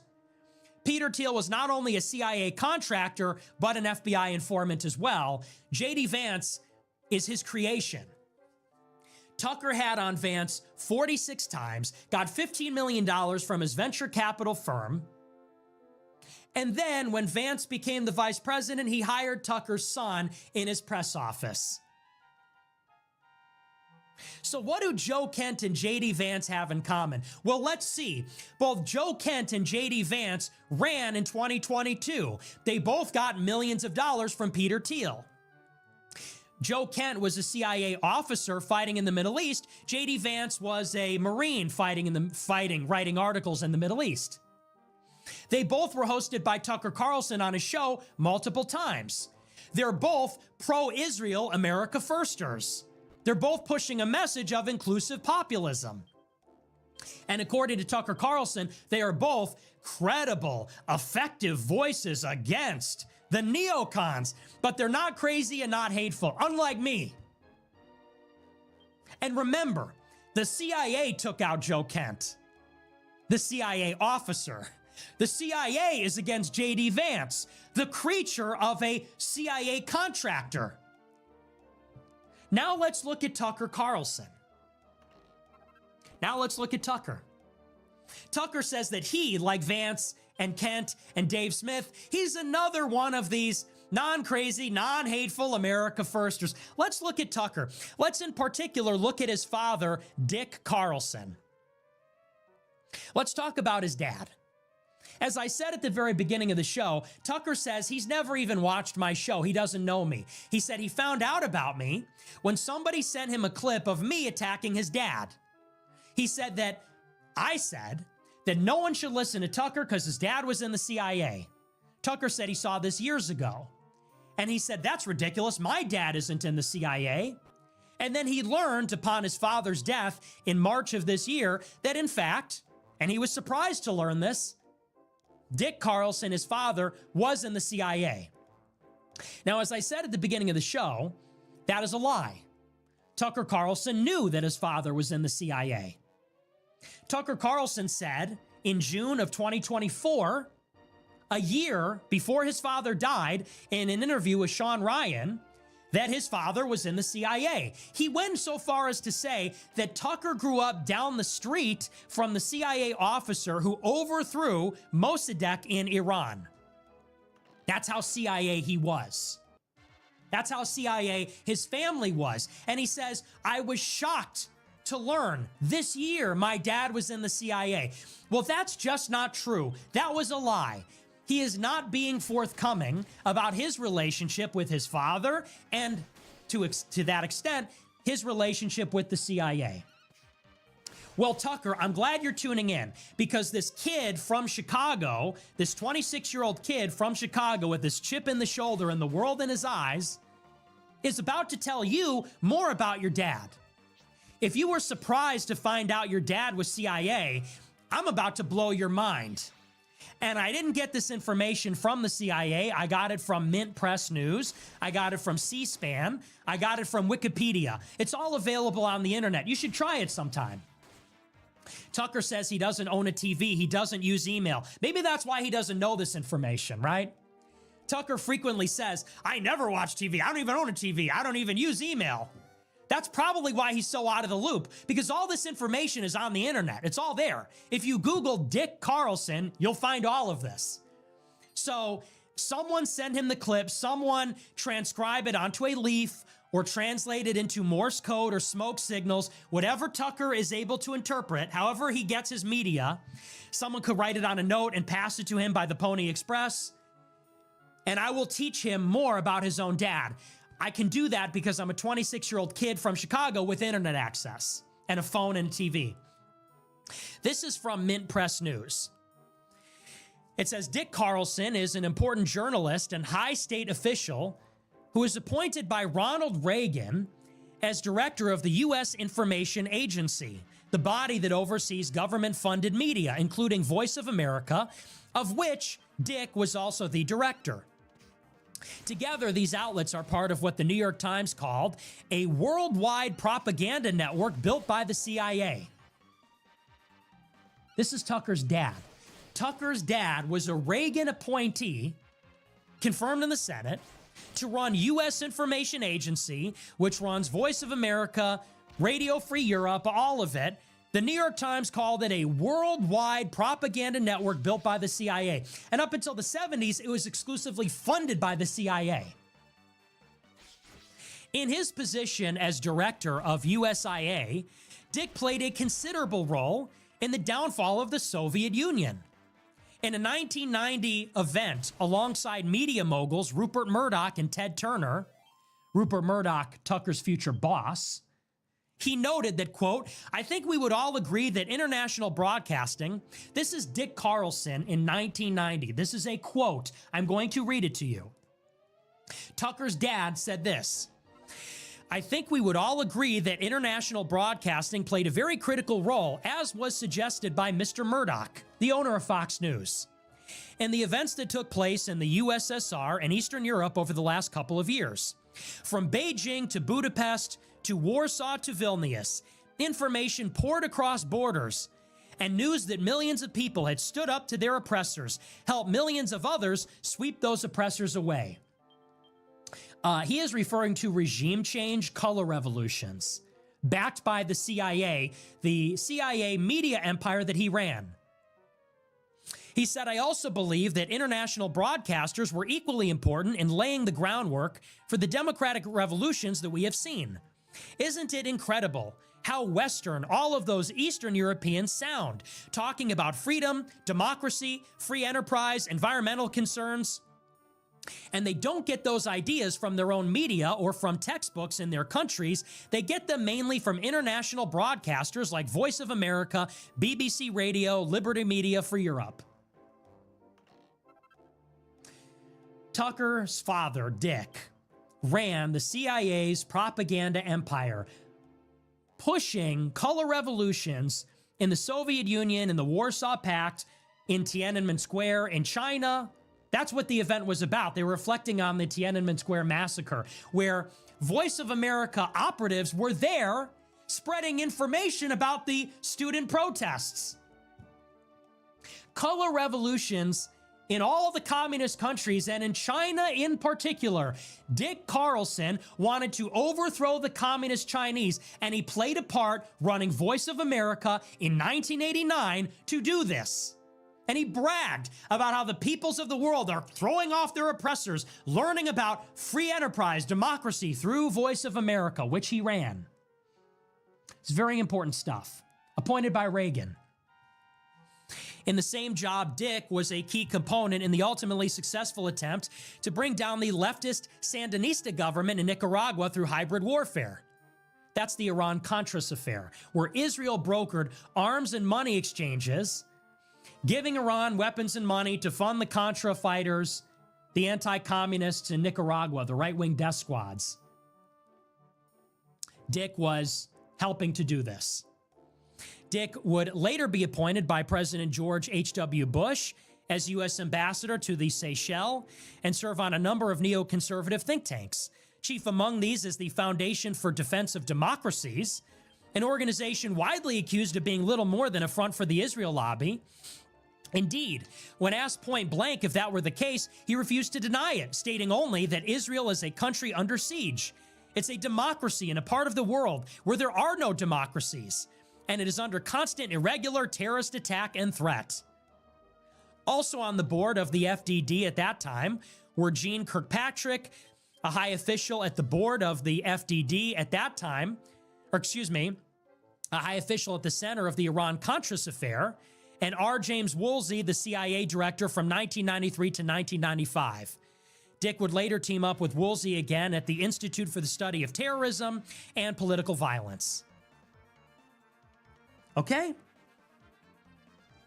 So, to summarize, Tucker Carlson's father was appointed by Reagan to do U.S. information warfare, running the CIA's propaganda empire of international broadcasters, facilitating the overthrow of communist governments like the left-wing government in Nicaragua during Iran-Contras, and in China during the Tiananmen Square massacre. And he was bragging on a panel with Rupert Murdoch, the founder of Fox News, who the Reagan administration got into the United States because he's from another country.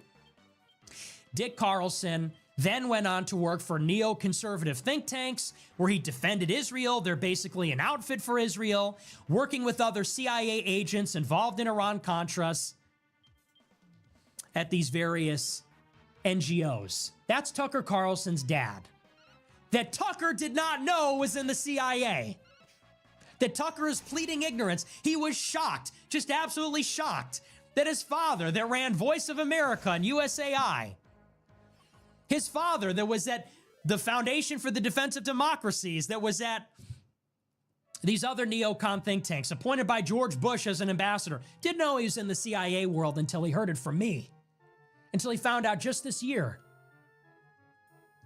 Now, of course, what is Tucker Carlson? Well, Tucker Carlson is a broadcaster. Sort of interesting. Dick Carlson ran the CIA's empire of broadcasters. Tucker's a broadcaster working at Fox News under Rupert Murdoch that Dick was friends with, that Reagan helped in the 1980s. Let's talk a little bit about Tucker Carlson's background. His first run-in with the CIA was that Tucker Carlson, during his college years, visited Nicaragua twice and posed alongside the Contras. The Contras that were being supported by his father concurrently at Voice of America and the U.S. Information Agency. Tucker Carlson was in Nicaragua alongside the Contras. This was one of the regime changes that Dick Carlson celebrated, that he actively supported at the same time. as head of Voice of America and the Information Agency, which, of course, Dick then went on to work for other CIA officials involved in Iran-Contras. Tucker was on the ground. This is from Mint News. It says, quote, while still in college, Tucker and his roommate, friend and Daily Caller co-founder Neil Patel went to Nicaragua at least 2 times, in Tucker's own words, to, quote, get involved in the war and support the side that was right, which was not the Sandinistas. In a 2017 podcast interview, he was asked about it directly. The question, I don't think many people know that you were actually a freedom fighter who traveled to Central America to fight with the Contras. Could you fill in our listeners on that story? Tucker said no, laughing, before coyly stating that his supposedly liberal father let him go because he and Patel wanted to see the war in Nicaragua. All kinds of hilarity ensued, he said, laughing nervously before changing the subject. Nobody knew that, by the way. Nobody knew, and it wasn't confirmed or public until 2017, that Tucker, on 2 occasions, was in Nicaragua at the height of Iran-Contras while his father was running information war for the CIA in Nicaragua as a freedom fighter. Nobody knew that until 17. And when asked about it, they said, could you fill us in? Tucker said, no, ha ha ha. I was there to see it. My liberal dad let me go. And all kinds of hilarity ensued. It was very funny. Anyway, next subject. Both Carlson and Patel returned in 1990 at the time of the presidential election, which pitted Sandinista Daniel Ortega against the U.S.-backed Contra-supporting candidate Violeta Chamorro. Thanks to years of U.S.-sponsored terror and huge political war chest, Chamorro was able to win, becoming the 6th person in her family to hold the office. According to a 1990 edition of his college's newsletter, the Trinity Tripod, Carlson and Patel attended many of her rallies. Indeed, in the National Review podcast, Carlson said he was literally standing next to her when she won. The younger Carlson presents his time in Nicaragua as purely innocent. He said, we didn't have a place to stay or any set plans. It was very spontaneous. We were extremely political. We felt that getting to know the country and some of its citizens would give us a better perspective on the situation. Even more questions are raised when one remembers that it was not long after that trip that he formally applied to become a member of the CIA. Little is known about that, but after his apparent rejection, his father encouraged him to take up journalism. Okay? So his father says international broadcasting was key in the color revolutions that broke up the Soviet Union in Czechoslovakia. They were behind the Tiananmen Square story. They were involved in Nicaragua. And while his father was pushing regime change in Nicaragua, Tucker was on the ground. And no one knew that. And he wasn't just on the ground, he was side by side with the CIA-backed presidential candidate that supported the Contras when she was elected in 1990. He said he was next to her. A successful Cold War regime change brought to you by the CIA propaganda network that his father ran. Then he applied to the CIA. Then he became a journalist. Let's talk about his time as a journalist.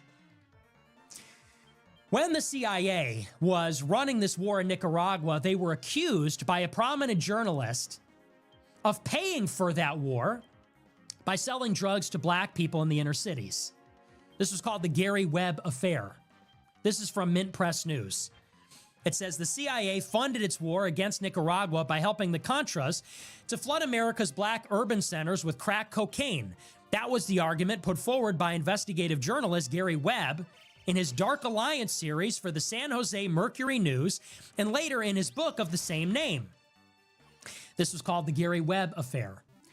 The articles were widely republished and caused a storm of indignation across the country, with massive public anger being directed towards the CIA.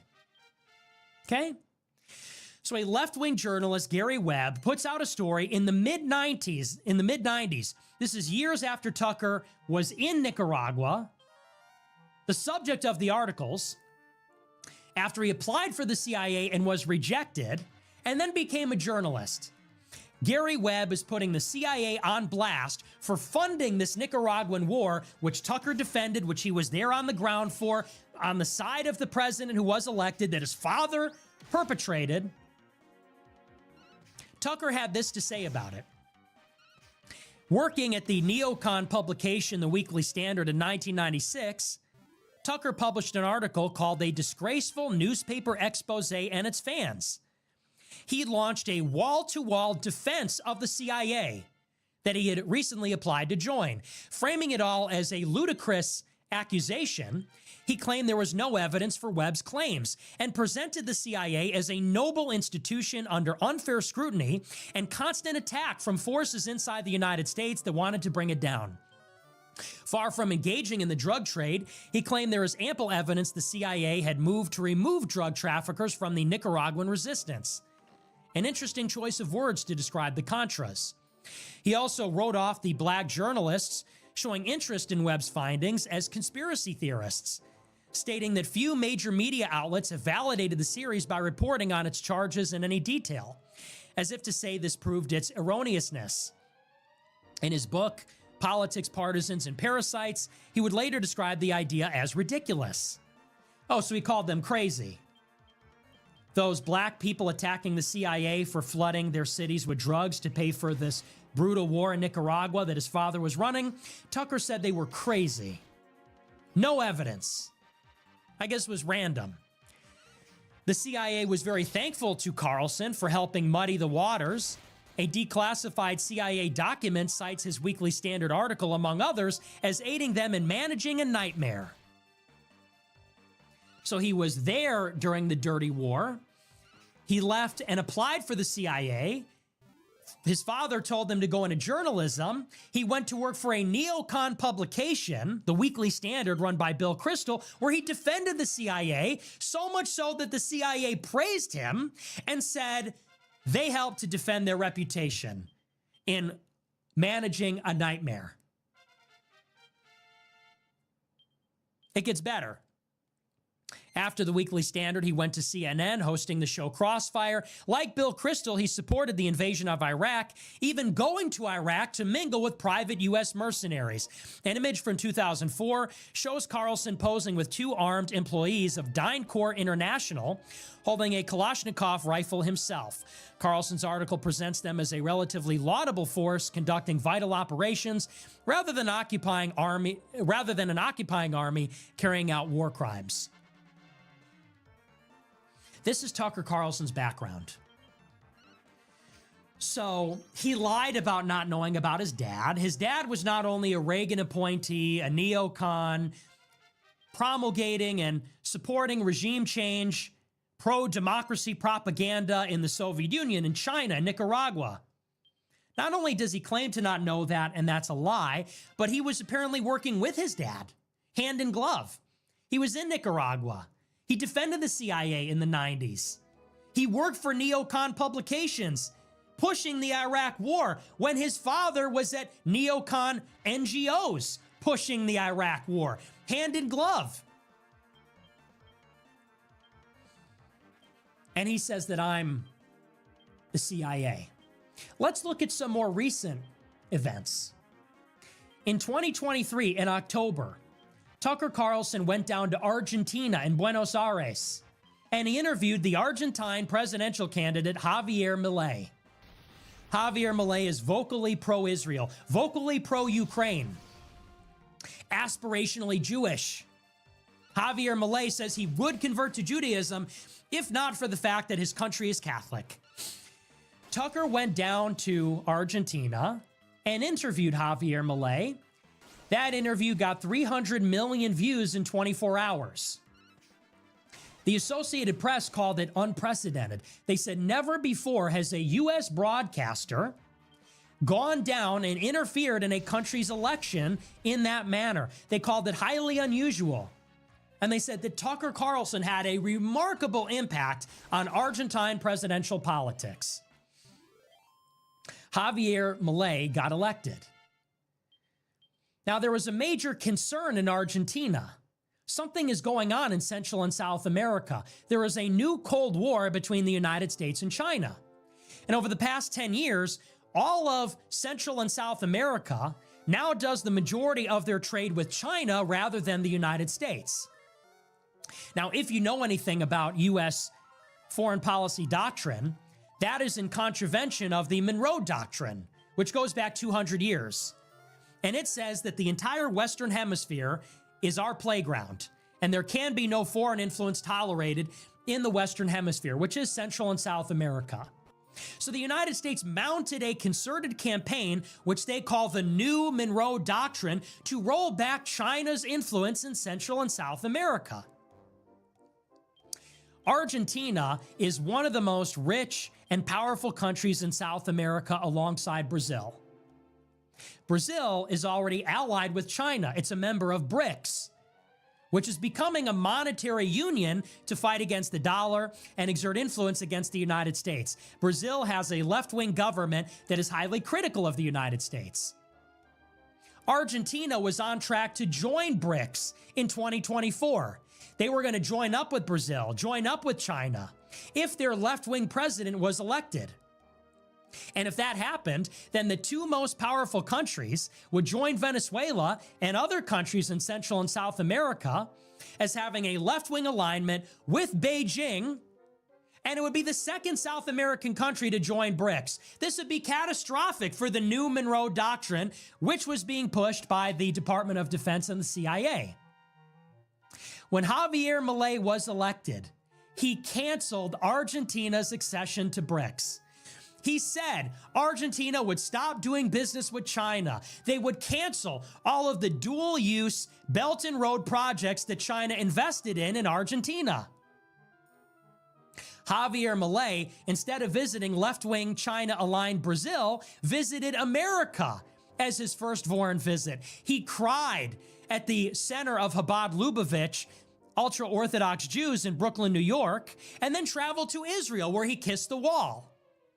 Then he came back to Argentina, gave the United States all of Argentina's lithium, gave the United States control over the Paraná River, and then he hosted the CIA Director William Burns, the Secretary of State Antony Blinken, and the Southcom Commander Laura Richardson, who was the architect of the New Monroe Doctrine. Javier Milei is one of the only countries that votes in favor of Israel at the United Nations, supports Ukraine's war, was welcomed by the Biden administrations in a critical minerals partnership, was hosted at CPAC, friends with Elon Musk, who needs lithium for his cars. And Tucker played a crucial role in that. So Tucker Carlson, an international broadcaster, went to a foreign country where he interfered in their election as a freedom fighter to support an anti-left-wing, anti-China candidate, and was by his side when he won in fulfillment of the CIA and Pentagon's objectives in their new Cold War against China. Well, that must be a big coincidence, because his father was the architect of that program in the 1980s and 90s when he was running the U.S. Information Agency, doing the same thing in the Soviet Union at Tiananmen Square and with the Contras in Nicaragua. Must be the coincidence to end all coincidences. Just like Tucker was there with the freedom fighters in Central America, in Nicaragua in the 80s and 90s, supporting the CIA-backed president that his father supported in the regime change, here he is, an international broadcaster following in his father's footsteps, supporting yet another Monroe Doctrine regime change against China's influence in Argentina, and was critical in it. 300 million views in 24 hours. What a coincidence. I'm sure just like Argentina, he was just checking it out. Or excuse me, just like in Nicaragua, he was just checking it out, taking a gap year. It was uneventful, and hilarity ensued when he interfered in that country's elections. Now, what in the world is going on, folks? Let's bring it home. What in the world is going on here? Let's bring all these different threads together.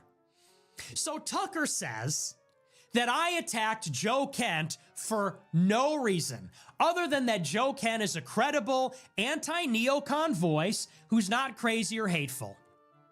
He said that is evidence that I'm inorganic and I'm trying to sabotage the real America first. Now, in reality, Joe Kent attacked me first. I was trying to support him. but he attacked me on the basis that I'm anti-Israel, that I'm talking about race and religion. We start to peel back the layers and we realize that all these people have that same agenda. Tucker, J.D. Vance, Joe Kent, to some extent Dave Smith, they all have the same ideological alignment, which is critical of Israel but not anti-Israel. The problem is not the race or religion, it is their ideology, that they're neocons. The problem with mass migration is not the race, but whether they're native born or something else. The problem in America is not Jewish power as is, it is neocons. The other thing that they all have in common, I'm being accused not only of being a bad faith actor who's hateful and crazy, but I'm being backed by the CIA. Tucker says the CIA took out Joe Kent. But we find that Joe Kent is a CIA agent. We find that J.D. Vance was groomed and created by neocons and CIA contractors, and Tucker has a quid pro quo relationship. Promoted him, helped him with Trump, had him on his show, profited from his venture capital firm, 1789 Capital, got his son a job in the vice president's office. We find that Tucker is the son of CIA royalty, and there's no possible way that he could have not known his father was a CIA agent. And when we look at Tucker's early journalistic career and his contemporary journalistic career, we find something that looks like what his father did. A U.S. CIA intelligence operation aimed at countering the influence of America's adversaries. So the question is, why is Tucker going so hard against me? What's really going on? And why does he sometimes say base things? Well, you got to go back to what J.D. Vance said. If we can engage in speculation, you got to go back to what J.D. Vance said at the Quincy Institute. In May of 2024, Vance went to a isolationist think tank that is backed by Soros, that is backed by the Koch brothers. And according to Jewish Insider, he put a pro-Israel spin on America First, just like Joe Kent, just like Tucker Carlson. And what Vance said was this.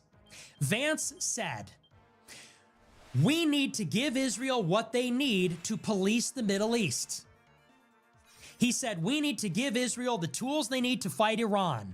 We need to expand the Abraham Accords to counter Iran. Why?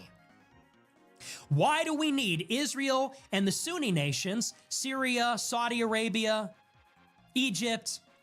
Why do we need Israel and all of our other Arab allies to come together in an alliance and give them the tools they need to counter Iran? Vance gave an answer. He said the reason we need to do this is so that we can leave the Middle East and go to Asia. That's the quote. I will read it to you. He said, quote, the way we counter Iran is combining the Abraham Accords approach with the defeat of Hamas. That gets us to a place where Israel and the Sunni nations can play a regional counterweight. Israel with the Sunni nations can police their own region. That lets us spend less time and resources on the Middle East and focus more on East Asia, in the same way we want our own allies to do the job in Europe. Okay, so why does Tucker want the war in Russia to end? Why does Tucker not want us to fight Iran?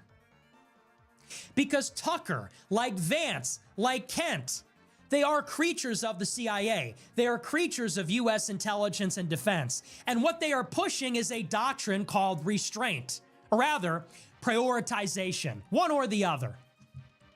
I don't know exactly which one they are, but they're either restrainers or prioritizers. And the doctrine says this. This is a U.S. military doctrine. It says that in the 21st century, the rising threat is China. Ronald Reagan inaugurated our pivot to Asia. Barack Obama had a pivot to Asia. And the doctrine says that in the future, the big threat is going to be China. And if we are busy fighting Russia, if we're busy fighting in Iran, we will not have the resources to fight China. They call them prioritizers because they say we need to prioritize China over the Middle East and Europe. Well, how do we fight China? We have other adversaries. We need to counter Russia. We need to counter Iran. Well, Vance said it right there. He said, so that we can leave the Middle East, we need to get Israel and Saudi Arabia in a defensive alliance. We need to give them arms. We need to give them a defensive commitment. And if they can police their own region, they are a counterweight to Iran, and we don't need to be there, so we could go to Asia. He said, and that's just like what we're doing with NATO. We're going to build up NATO. We're going to get Germany and France and all the other NATO countries to up their military commitment. We're going to get them to spend more money on defense, increase their defense spending as a percentage of GDP. Why? So they can counter Russia, so they can police their own region, so we can leave and go to Asia. That's the program. So when Tucker says, I don't want to bomb Iran, but I'm pro-Israel, he is articulating the prioritizer, restrainer position, which is Israel is going to be an American ally because we're going to count on them to counter Chinese influence or Iran or in the future Pakistan. Israel is going to be a security partner of the United States. That's why Kent and Vance and Tucker are all pro-Israel. But that's why they say I'm not Israel's enemy. You have real enemies. I'm not one of them. I love Israel.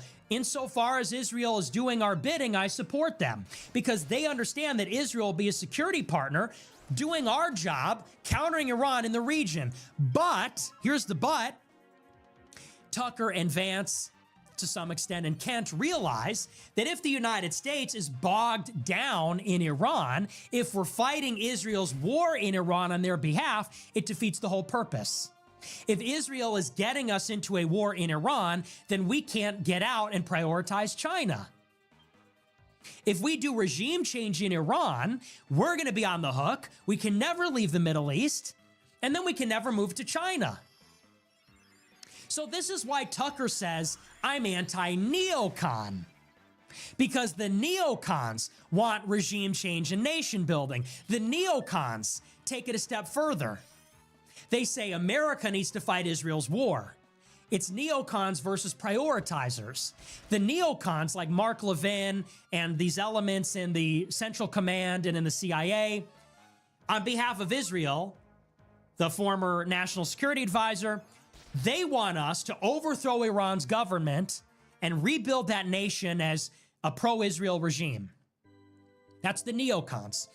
The prioritizers and restrainers want to arm Israel, maybe overthrow Iran through covert means, but they don't want there to be too much instability because the end goal is to hand off countering Iran, if it exists in its current form, to Israel and Saudi Arabia in the Abraham Accords.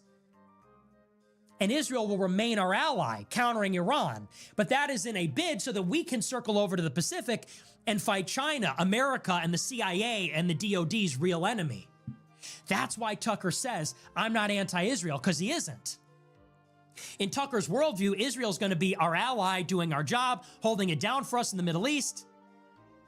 It's these neocons that are too pro-Israel that are going to defeat the whole point of giving them arms and getting them to agree with Saudi Arabia. If we're fighting Iran anyway, then we can't leave and fight China. That's the point. And that's why Vance says this. That's why Tucker told Trump to pick Vance as his VP. That's the same reason why Tucker and Vance are pro-Russia. Tucker and Vance want the Ukraine war to end so that we could rebuild that line, so that we can empower Europe to counter Russia and police their own region the same way they want Israel to police Iran so that we can leave Europe and go to the Pacific. So why are Vance and Tucker and Kent anti-Ukraine, pro-Russia, critical of Israel, but sympathetic to Iran? It's because they are creatures of the CIA. They are prioritizers. They want to prioritize our fight with China by handing off our security responsibilities to an empowered NATO and to an Abraham alliance that includes Israel in the Middle East. That's what they're doing. And someone like me, well, I'm further to the right than Tucker. If a neocon like Mark Levin is saying we need to overthrow Iran and support Israel to the hilt, and Vance and Tucker are saying we don't need to overthrow Iran, but we do need to arm Israel and hand off our security to them. I'm a step further in saying we shouldn't arm Israel. We should not overthrow Iran. We should not arm Israel. Why? Why do I say that?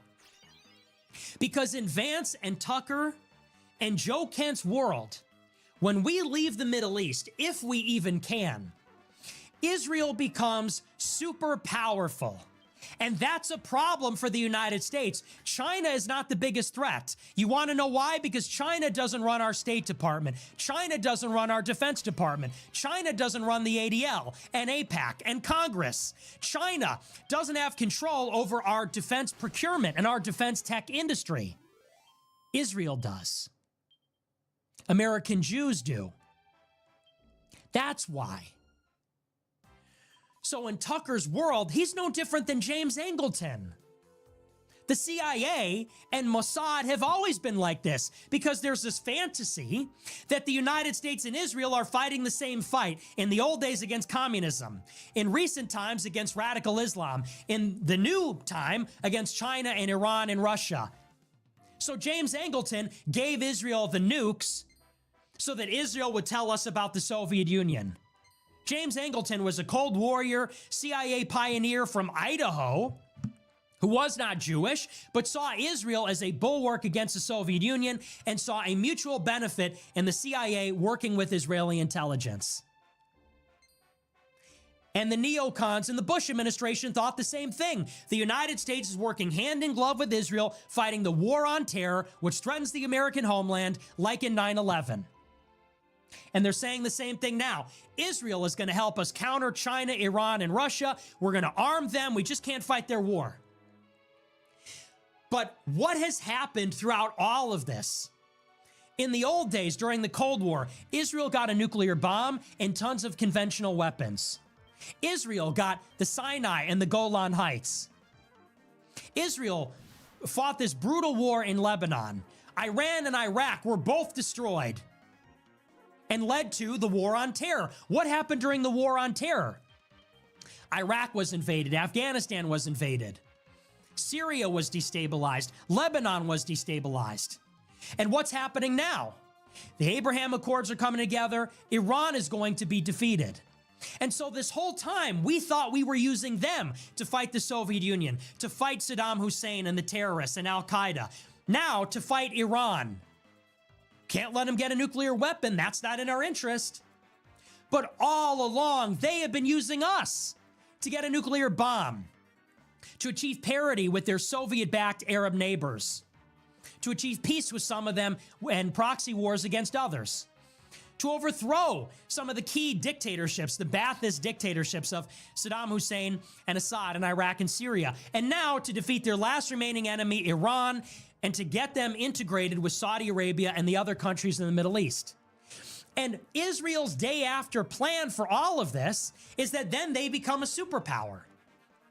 They will be the only nuclear power in the Middle East. They will have the most sophisticated intelligence and military operation. They will be uncontested. They will dominate both the Persian Gulf and the Red Sea. Those countries cannot stand up to Israel, as evidenced by this war. If Iran could not adequately fight Israel, none of them can. Saudi Arabia couldn't even defeat the Houthis. Egypt is bankrupt. If Iran couldn't do it, none of them could do it. They'll dominate the region. But what's worse, not only will they dominate the region and replace America as the hegemon of the Middle East, they will continue to have influence over our society because they control our media. How many of the major media conglomerates are pro-Israel or have outed themselves as pro-Israel since October 7th? How many billionaires? How many donors to both major parties? How many congressmen are on the payroll? How many tech firms are run by Jews that are sympathetic to Israel? Like Sean McGuire at Sequoia, the venture firm for all the defense tech Silicon Valley companies. Or Sam Altman, a pro-Israel Jew at OpenAI. Or Alex Karp, the CEO of Palantir, who is Jewish and pro-Israel. This is the analytics and insights software superpower that is going to run our federal government. And the list goes on and on and on. If they have hegemony over the Middle East and they have subverted America with the fifth column, I'm not worried about China. I'm worried about Israel and the Jewish nation. That's why I focus on their ethnicity and religion. Because even if they're not neocon per se, even if they're not even right wing or dyed-in-the-wool Zionists, they will be counted upon by Israel and by the Jewish nation to do the bidding of the Jewish nation. That's what makes me skeptical. That's why I'm skeptical of this pivot to China. Leave it to Israel. Give Israel the Middle East so we could fight China. I don't want to fight China while Israel grows more powerful. Okay, we fought all of Israel's wars. It weakened us. Now we're going to race into a war with China. Well, Israel gets all the fruits of the victory.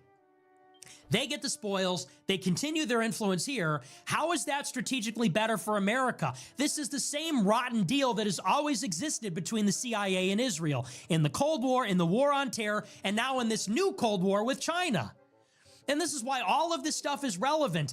Dick Carlson pushing Tiananmen Square. You know who else is a major China hawk? Peter Thiel, J.D. Vance, Joe Ken, and Tucker Carlson. Tucker Carlson is a huge China hawk. He says we need to get our military less woke so we can fight China. He says China can't buy up our farmland. China runs Hollywood. The Chi-Coms are massacring Uyghurs. And his father did Tiananmen Square. Peter Thiel is an obsessive China hawk, absolutely against China. That's all he talks about. So is his protege Vance. So is Joe Kent. So is Steve Bannon. You ever hear about the Chi-Coms? The Chi-Coms. Who's worried about the Chi-Coms? The Israel-infiltrated CIA. That's who. And why do they want J.D. Vance to become the president? Why did Peter Thiel groom him? Why is his story the superpower? Well, if you paid attention, Tucker Carlson said something else at the end of his show. Tucker said that I am preying on the white, disaffected young men, the victims of the system. Tucker says like J.D. Vance. Are you starting to see? J.D. Vance's superpower, says David Frum, the Jewish neocon. Peter Thiel paid for it. His superpower is his biographical credibility, his book, Hillbilly Elegy, which tells the story of a white working class guy who is down on his luck. Because that is the story that will curry favor and gain currency with the radical white men that are going to demand white identity politics. The young white men of this country are going to demand white identity politics. They're going to demand an anti-Israel position. They're going to demand a Christian regime. That's why they voted for Trump. That's why they voted for Trump in 24. The young white men are going to cry out for white identity politics that Tucker scorns. They're going to cry out for red pills, for truth about Israel's influence. They want America first. David Frum, the neocon, said that J.D. Vance is a spokesperson for global leadership. He will convince them. He will sell them on moderate republicanism. He will lead the party away from the excesses of Trump. Oh, but that didn't work because Trump won. Well, now he'll have to get in the belly of the beast and lead it from inside with his story. He's one of us. Now, we can be America first, Vance says, but we have to be global leaders. We have to arm Israel to counter Iran so we could fight a war with China. Don't listen to Nick Fuentes. He's crazy and hateful. Listen to J.D. Vance. J.D. Vance says it's time to give Israel missiles and bomb Iran so that you can fight a war with China, because he's a spokesperson for global leadership, and he will convince you to stay away from that toxic Trump, Nick Fuentes stuff because of his credibility as a disaffected white guy. That's it. That's what it is. How do we steer the population back into a new Cold War? How do we steer the population into supporting Israel in a way, in a world where they're rapidly losing credibility? Get a guy like Vance. Get a guy like Vance to imitate and echo back to you, to project back to you the grievances of the white working class while steering you into the agenda of the CIA and the DOD and Israel, which is a distinction without a difference. Do you get it now? And that's who's doing it. I'm being accused of being the CIA by Peter Thiel's best boys, by Tucker Carlson with his daddy. Tucker Carlson's, and you know what? Here's the other thing. Tucker Carlson said I'm a weird gay kid in the basement. Yeah, and I'm from Chicago. You're right. Well, okay, you're not right about all of that. But I wasn't born with a silver spoon in my mouth. Tucker Carlson says, I have so many trust funds, I never have to work. Tucker went to a $45,000 per year private high school, then a $45,000 per year selective Ivy League school in New England. Tucker Carlson's daddy was a Reagan appointee. And then, after years of bragging about being an elite, bragging about being so out of touch and so rich, now he's going to be the spokesperson for all the white people. Now he's going to roll up his sleeves. I just like to hunt and fish in my log cabin. I care about Klarna and credit card debt. But then when it comes to me, I'm one of the real disaffected white people. You want to talk about me and them? I am them. He says Nick Fuentes is leading all of the disaffected young white men. I am a disaffected young white man. I was a precocious, intelligent, young white college student who went to Boston University, who was pro-Trump and red-pilled by Trump and animated by Trump's message of America first. And I asked questions about Israel, and I was punished for it.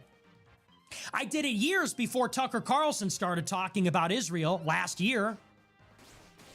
And I sacrificed, and I was targeted by the ADL, by the SPLC, by the federal government, by the conservative movement that both Candace and Tucker were a part of. Candace and Tucker had nothing to say about Israel until it became unavoidable last year. Not popular, but unavoidable. And now they want to gatekeep me out and do this personality attack and say I'm a bitter loser in my basement from Chicago. I'm a kid from Chicago. And they slipped up there because they forgot for 1 second that they're pretending to be the spokesperson for exactly that kind of person. Tucker's mask slipped, and he forgot for a minute that for 8 years he's been pretending to care about the plight of weird kids in their parents' basement who are broke and didn't go to an Ivy League school, living in cities that don't matter like Chicago, not like Washington, D.C. or LA or New York. And that's why he had such disdain and contempt for me in that moment. Between the personality attacks, he's lonely, he's weird, he lives in a basement. I'm sorry, did you guys forget that that's your target audience that you're trying to pander to? Did you forget that for 2 seconds? And I'm the inauthentic person? I am that person. I am a spokesman for the disaffected white man because I am one, and you two are not. Candace Owens got married to British royalty worth $200 million after meeting him for 2 weeks on Zoom. What the fuck is even that about? And Tucker Carlson's dad ran the CIA's propaganda empire fighting the Soviet Union.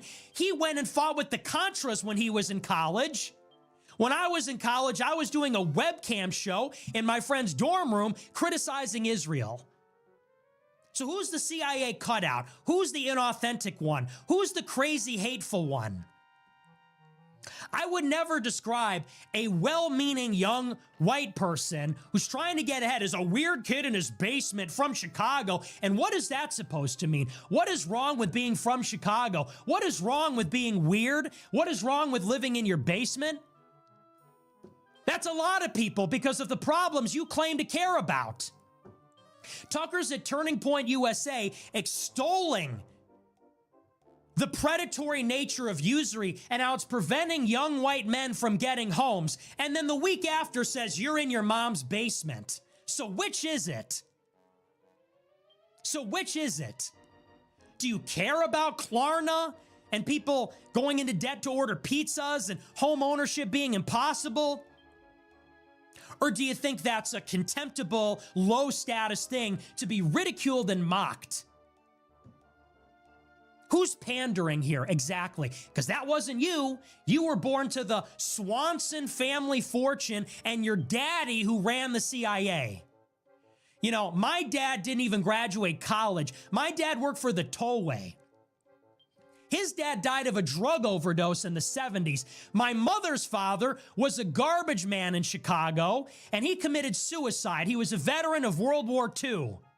Who's the CIA cutout? Who's the poser? Who is America? I am America. Chicago is America. That's an American story. I didn't go to Yale Law School and suck Peter Thiel's dick and then get a sinecure at a venture capital firm advising Rebecca Mercer and writing Hillbilly Elegy and talking about it at the Aspen Institute. That's your biographical credibility? How many of these disaffected white people that love Trump because he's racist went to Yale Law School and got plucked out by Peter Thiel, whoever he even is? Peter Thiel with his fixation with the Antichrist, this homosexual who's involved with the CIA, who wants to live forever and govern the world with AI. Yeah, that's really relatable. That's really relatable. Do another show with him and Curtis Yarvin. Do another show. Do the 47th show with JD Vance. It is insulting, and it is insulting to everybody's intelligence for Tucker to sit there and say he doesn't know his dad is in the CIA, for him to say that I'm in the CIA. What a joke. What a sick joke. Especially after everything that's happened to me. And unlike what Candace Owens says, she says, what happened to him when he was 18? What happened to me is ongoing, okay? Unlike Candace Owens and Tucker, I never got a contract with Ben Shapiro and Rupert Murdoch. I was on Maker Support. I was on Patreon. I was on D Live. I had to fight for everything I have. I didn't get $1 million contract from Turning Point. I didn't get $20 million from Fox News. My daddy didn't get me a job in Arkansas.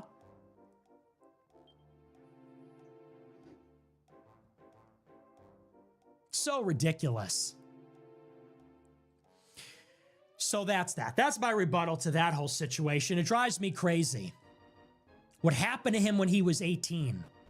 I still can't get a check mark on Twitter. I had someone that showed up to my house and tried to shoot me in December, and nobody even talked about it. They tried to cover it up. Somebody came to my house with a gun and tried to break in and shoot me doing my show, and nobody covered it. And that's not me complaining, but to try to pretend like that happened to me when I was 18.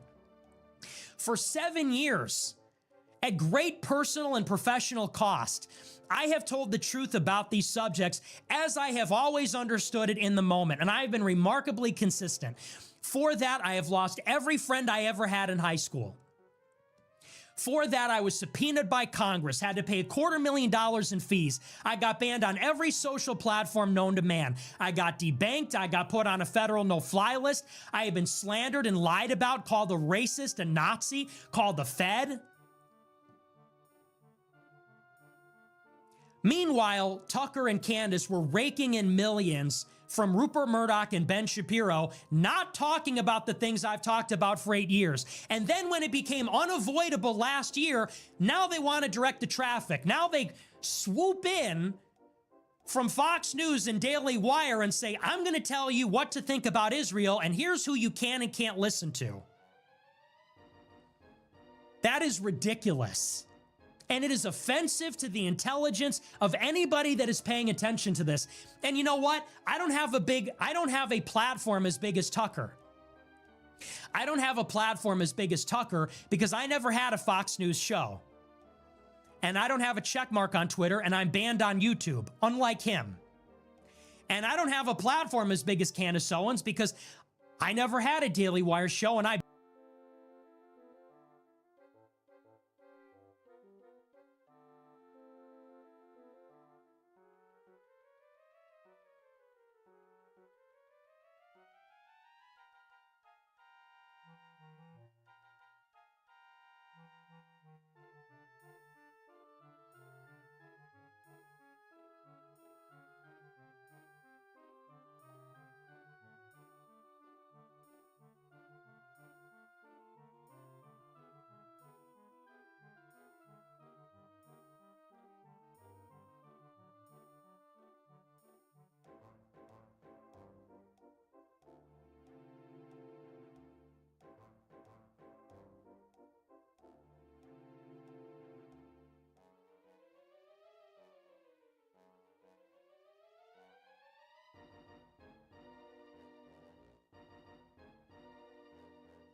have been banned on YouTube for as long as she's had a show there. So I don't know how many people will even hear this. Is anyone going to hear this and understand how wrong this is? That's the game now, is they will talk over you because they still have a bigger megaphone. But for anybody that watches this show and paid attention to what I've said, maybe now you can start to understand what is going on here. And they lied about it. Candace Owens said it was random I attacked Joe Kent. I tweeted everything that I just said at her a few months ago. I don't trust them. I don't know them. Their story's weird. They're telling us it's the Frankists. It's the neocons. I am overdosing on red pills, and you are not going to stop me. If you kill me, you will not stop me. And genuinely, when I research this stuff, I get scared because I think that's their next move, is to try to mess with me in some escalating way. Because they do see me as a problem. They say I'm getting too popular, I'm getting too famous, I'm breaching containment. And now they deploy Candace Owens at the peak of my popularity. She comes in out of the blue to invite me on her show and do this hit job. And then a week later, she goes on Tucker and they collude to do this hit job. And this isn't going to work. No one in the comments on Tucker's channel is buying it. I don't know what they'll do next, but I'll tell you one thing. That's the worst thing they could do, because when they do that, I become a martyr. I didn't start this show to start lying or selling out now or playing nice. And that's from the basement-dwelling, incel, white male, loser child from Chicago. You're welcome. Anyway, so that's that. We're going to move on. We're going to take a look at the super chats. But seriously, I feel so strongly about that, because what I've been saying for years is like, this guy's a fake. And when when you hear that, it's like, wow, so that's how you feel. You know? That's his whole shtick. I'm just like you. I'm a normal working class American. And then he says with such derision, with such contempt, this child from his basement, this weird creep in Chicago in his parents' basement. Talk about out of touch. Talk about tone deaf. Seriously? Why don't you do another show about home ownership is out of reach for young males? Yeah, except if you disagree with him, then you're a loser, I guess, right? Which is it today, Tucker? Are you the champion of white males that can't afford a home, or are you a loser? I guess it depends on what your political views are. If you're a racist, anti-Semite or not, right? If you're a crazy nut job. I am not crazy. I am not hateful. I am paying attention, and my parents did not work in the CIA. That's why I'm the only sane person in politics. Because my dad wasn't running the CIA, he's running the tollway. And I'm not saying that disrespectfully towards my father, but I come from real American stock that you pretend to be. I wasn't fighting with the Sandinistas and the Contras. I was fighting the pussy hat liberal protesters in Boston. I was at Charlottesville. Who is even American here? I am American. I am America first. I am America first. You are not. And if it doesn't have me in it, it's not America first. Inclusive populism? Fuck you. Multiracial, working class populism? Colorblind meritocracy? Give me a break. Modern Bill Buckley. Same story. Same story. Modern Bill Buckley, and not as intelligent. Anyway, we're going to move on. We're going to take a look at our super chat. So bring it on. Have me on your show then, tough guy. Or are you just going to gossip about me with Candace Owens, daddy's boy? And that's what sickens. You know, in politics, I've known a lot of people that are like that. My father was in the Bush administration. My father. So disgusting. You disgust me. You disgust me. But seriously, you are filth. My daddy ran the CIA. My daddy and my mommy are rich. Good for you, pal. Both of my parents' fathers died in the 70s. So I have that going for me. My father and my grandfather work for the city of Chicago, which I know. Yeah, nothing important happens here. Just losers here. Just losers in their basements. Just loser anti-Semites and racists that J.D. Vance needs to corral into the CIA plantation to go fight a war with China while Israel gets the spoils. Ridiculous.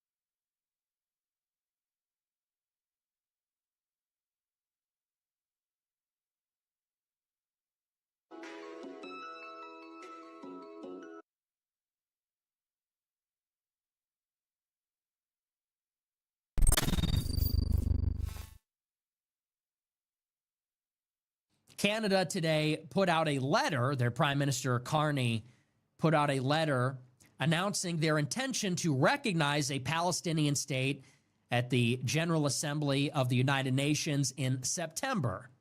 This is a big deal. Canada made this announcement on the heels of a similar announcement by the United Kingdom a couple of days ago and by France last week. France and the United Kingdom are probably a bigger deal because they are nuclear powers. They are permanent members of the Security Council. But like Canada, they are G7 members. So this makes Canada the third G7 member state to recognize a Palestinian state, or at least to announce that they intend to do so at this upcoming General Assembly in September. Now, what's really interesting about the story, because we've been over this a little bit, and so you know the significance of it. We'll go over that a little bit more tonight.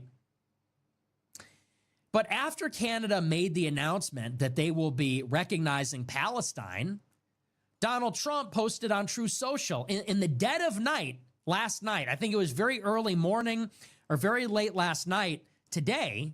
Last night, yesterday, early morning today. Trump responded on Truth Social and said, if Canada recognized Palestine, that's bad. We are not going to be able to make a deal with Canada. And he's referring to the ongoing dispute over trade. Ever since Trump got into office, he has been in an off and on again negotiation with the NAFTA countries or the USMCA countries, Canada and Mexico, over a variety of trade restrictions concerning digital media, steel, aluminum, lumber, many different products, auto parts. The deadline for a deal is coming up on August 2nd. And if there's no deal, then these very high tariffs are going into place and will remain in place. Trump said that because Canada recognized Palestine, deal's off. And then shortly afterward announced that Canada's tariff is going up 10%. Now, this is a story. This is from the New York Times.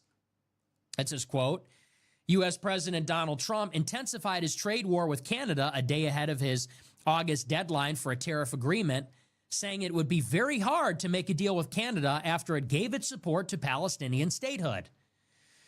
Trump is set to impose a 35% tariff on all Canadian goods not covered by the USMCA trade agreement if the two countries do not reach an agreement by the deadline. He said on Truth Social, quote, wow, Canada has just announced it is backing statehood for Palestine. That will make it very hard for us to make a trade deal with them. Why would that make it very hard to make a trade deal? What does Palestine have to do with trade? What does recognition of a Palestinian state, which, by the way, does very little in the way of anything, Canada recognizing a Palestinian state does not make it so. I hate to break it to you, but Canada does not have that much power. Canada does not have much of a military. And Israel does not depend on Canada for much of anything. So Canada announcing their intention to recognize a Palestinian state next month effectively does nothing. It's a gesture. And yet Trump is using trade to punish them, which will undoubtedly hurt American companies. The sooner that America and Canada can come to an agreement, the better for both countries and for the businesses that transact across the border. And Trump is using our economy, which is us, which is the American producer and consumer, as leverage against Canada for the sake of Israel. Because Canada recognizing Palestine, whether it has a tremendous effect or not, it is a move against Israel. So our economy is being used to punish our ally, one of our only allies that shares a border with us, because they went against Israel. Why should that be the case? The article goes on. It says Canadian Prime Minister Mark Carney previously said tariff negotiations with Washington had been constructive, but the talks may not conclude by the deadline. Canada is the second largest U.S. trading partner after Mexico and the largest buyer of U.S. exports. It bought $350 billion worth of U.S. goods last year and exported $412 billion to the United States. Canada is also the top supplier of steel and aluminum and faces tariffs on both metals as well as on vehicle exports. Carney followed France and Britain as he said on Wednesday that his country was planning to recognize the state of Palestine at a meeting of the United Nations in September. Now, what is happening here? We'll go back to the beginning a little bit to give you some context. So, just a week before Trump got into office in January, Trump sent his special envoy, Steve Witkoff, to the Middle East to negotiate a ceasefire between Israel and Hamas. What was the basis of that deal? The basis of the deal is that it would unfold in 3 separate phases. Phase 1 was a 60-day ceasefire from Israel and a partial withdrawal. So Israel would relent on their bombing campaign. They would withdraw their forces from the Netzarim corridor and from cities in Gaza. That would take place over 60 days. In exchange, Hamas would give up a certain number of hostages. I think it was 33 hostages. And phase 1 was implemented successfully for 60 days. Phase 2, which would have been, the finer details of that would have been negotiated during phase 1, but in principle, the phase 2 agreement would find Israel having a permanent ceasefire with Hamas and more hostages being freed. But although Israel agreed to this 3-phase ceasefire, they never in principle agreed to a permanent ceasefire. And although they committed to negotiating the terms of a permanent ceasefire and a second phase of the deal, they never made any effort to negotiate with Hamas about this. So what does that mean? It means that Israel cynically went into the deal knowing they would break the deal. Israel said, fine, we'll do a 3-phase deal, whatever. We'll do a permanent ceasefire eventually. We'll work it out later. In the meantime, in the short term, we'll have a 60-day ceasefire and we'll get some of our hostages back. We'll get about half of them back. But the whole time, they knew they had no intention of following through. They had no plans to actually see to it that there would be a phase 2, that the details would be worked out, that there would ever be a permanent ceasefire. So they said, we're going to shine them on. We're going to tell them that we want a full ceasefire, but in reality, we're going to buy time. We're going to give ourselves 60 days to regroup, and in that 60 days, we're going to get more foreign aid from the United States. We're going to give a breather to the Israeli Defense Forces. And we'll get half of our hostages back to assuage public opinion in Israel, because the Israelis want the hostages back. But they knew that that's what they were doing, is buying time. And when the 60 days were up, they would have never negotiated to extend it beyond that, and they would come in hard and re-invade Gaza, kill more people, take more land, and that's exactly what they did. And so those 60 days expired in the beginning of March. And, as I said, Israel made no effort to negotiate those finer details of the second phase, and as such, no second phase could be implemented. So upon the conclusion of that first phase, Israel said, well, give us more hostages for another temporary ceasefire or else. Hamas said that's not the deal.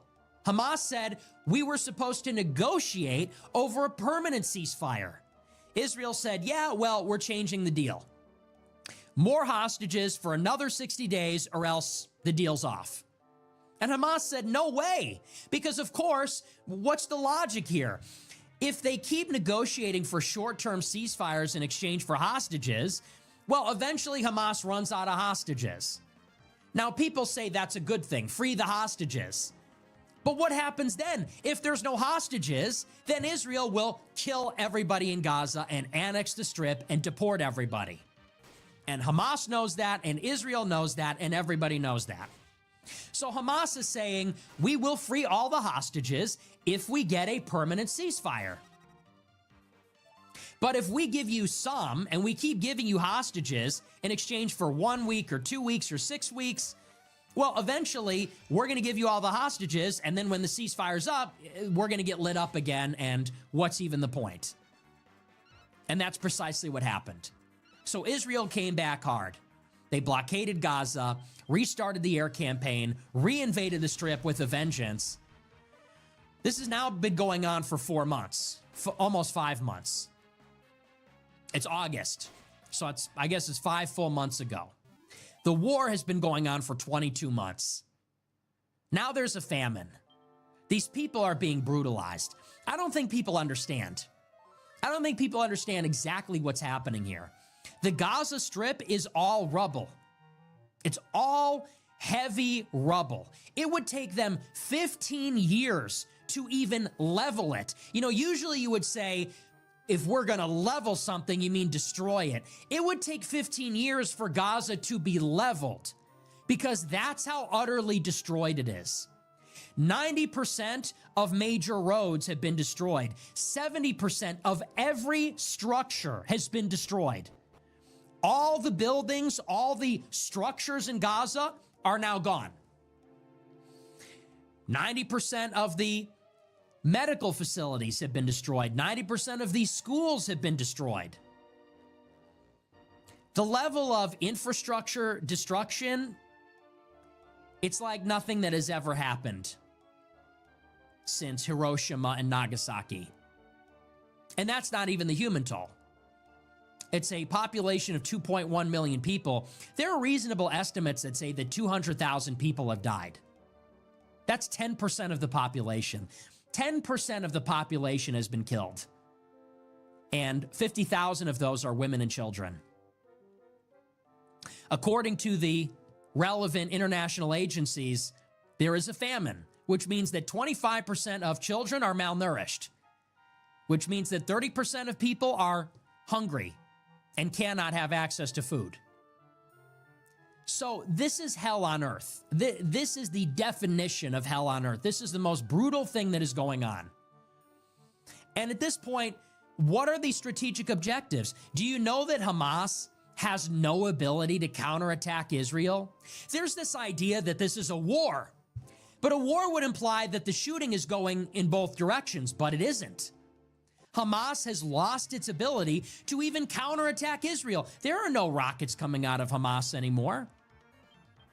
They have no ability, you know, for as much as the Zionists talk about Hamas's war machine, there is no war machine. There were 26 Hamas battalions. Maybe there's like 3 remaining. And they have zero ability to launch any kind of effective counterattack. And so what has been happening in the past couple of months is the United States, which is obviously supportive of everything Israel does. In addition to many of the European countries, they are pleading with Israel saying, stop the war. Enough is enough already. You won. October 7th was 2 years ago. They killed 1,200 people. You have killed 100 to 200,000. You've destroyed everything. Hamas does not exist. It's over. Enough is enough. End the war, leave the Strip, make a deal, have a permanent ceasefire, and get the hostages back. But Netanyahu and his finance and national security minister, well, they won't agree to this because their end game is they want it to be a hell on earth. Because the worse that it gets in Gaza, the better the argument that they can make that the Palestinians have no choice but to leave. If we kill enough people, if we destroy enough infrastructure, and if we round them up into small settlements on the coast, in the south, in a concentrated area, then we can shove them off. We're going to take all the land, push them to the coast in the south on the border with Egypt, and we're going to say, hey, there's nothing left for you even to go back to. Even if you wanted to resettle your homes, they don't exist anymore. And in order to rebuild them, it's going to take 20 years. So now we're going to put you on a ship or on a plane, and we're going to send you somewhere else. And once we do, we are slamming the door shut, taking the land, and you're never coming back. And Gaza will have been erased. That's what Netanyahu and his ministers want in Israel. And everybody knows that. And so the United States and the Europeans are pleading with Israel. Allow foreign aid to come in. Allow humanitarian aid to come into the Strip. Feed the people first. That's one. Two, they're saying, end the war. Leave the Strip. Enough. And thirdly, the reason that they're saying that they're going to recognize the Palestinian state is because they are also acknowledging Israel's aims. And the Europeans and even the Democrats in America, they know that if Israel does not leave now, what's going to happen is Israel will just annex the Strip and there will never be a Palestine. There will never be a second state. So partially, they're doing it to put pressure on Israel to relieve the suffering immediately. But secondarily, the reason they're recognizing Israel is because they know that in 60 days, the reason they're recognizing Palestine is because they know that in 60 days, Israel will erase Palestine and the opportunity to have a Palestinian state will be gone forever. That's not in my imagination. That was reported today by the Times of Israel and Haaretz. This is the story. It says, quote, Israeli officials have sent a message to Hamas that if the group doesn't accept the latest ceasefire, Israel will begin annexing parts of Gaza. Israel is threatening that if Hamas doesn't agree to its terms, it will start annexing the so-called buffer zone that Israel established along the Israel-Gaza border that cuts into Gaza's territory. And they've been cutting up the Strip. So Israel invaded Gaza. About 17% of Gaza's territory is now a buffer zone that spans its entire border with Israel. So the whole border of Gaza was pushed in. I think it's about 10 kilometers or something. The whole border was pushed in and leveled and turned into a no man's land, turned into like the DMZ. So Israel's going to annex that. So Gaza just got 17% smaller. But Israel also has trisected the Strip. They cut the Netzarim corridor, which cuts Gaza in half. And that's like a DMZ. It separates the north from the south. And then they created another bisection, I guess a trisection, where they cut the south in half. And so they're literally cutting it up and dismembering it into pieces, obviously for one purpose, which is to devour it piece by piece. They're pushing the population away from the border. Then they push the population from the north to the south. They're chopping it up and they're chopping it up. They're dismembering it. They're going to annex the north and then the middle. Then they're going to shove all the Palestinians out and take the south. That's the plan. And this is all accelerating. The Israelis launched what they called the General's Plan when the ceasefire expired in March and Israel reneged on the deal. And the General's Plan is to do precisely that, which is what they've been doing. Pushing the people to the south, annexing the Strip. The Europeans and Americans know that's happening. They see it happening. They're begging Israel to leave. And what they're doing, again, simultaneously is relieve the suffering, but also let Palestine exist. And they know that they're running out of time. That's why they're racing to recognize Palestine. Now, because the Europeans are doing this, Israel's response is reciprocal. They're racing to annex Palestine. And their response was extremely revealing. When Macron of France recognized Palestine first last week, or announced his intention to do so next month, Israel said, "We can never tolerate a Palestinian state." They said that France is backing a jihadist state on our borders. And that all but confirms 100%, if there was any ambiguity or uncertainty before, that their intention is to wipe out Palestine. First Gaza, then the West Bank. They're going to annex Gaza, kick the Palestinians out, and then once they've done that, they're not done.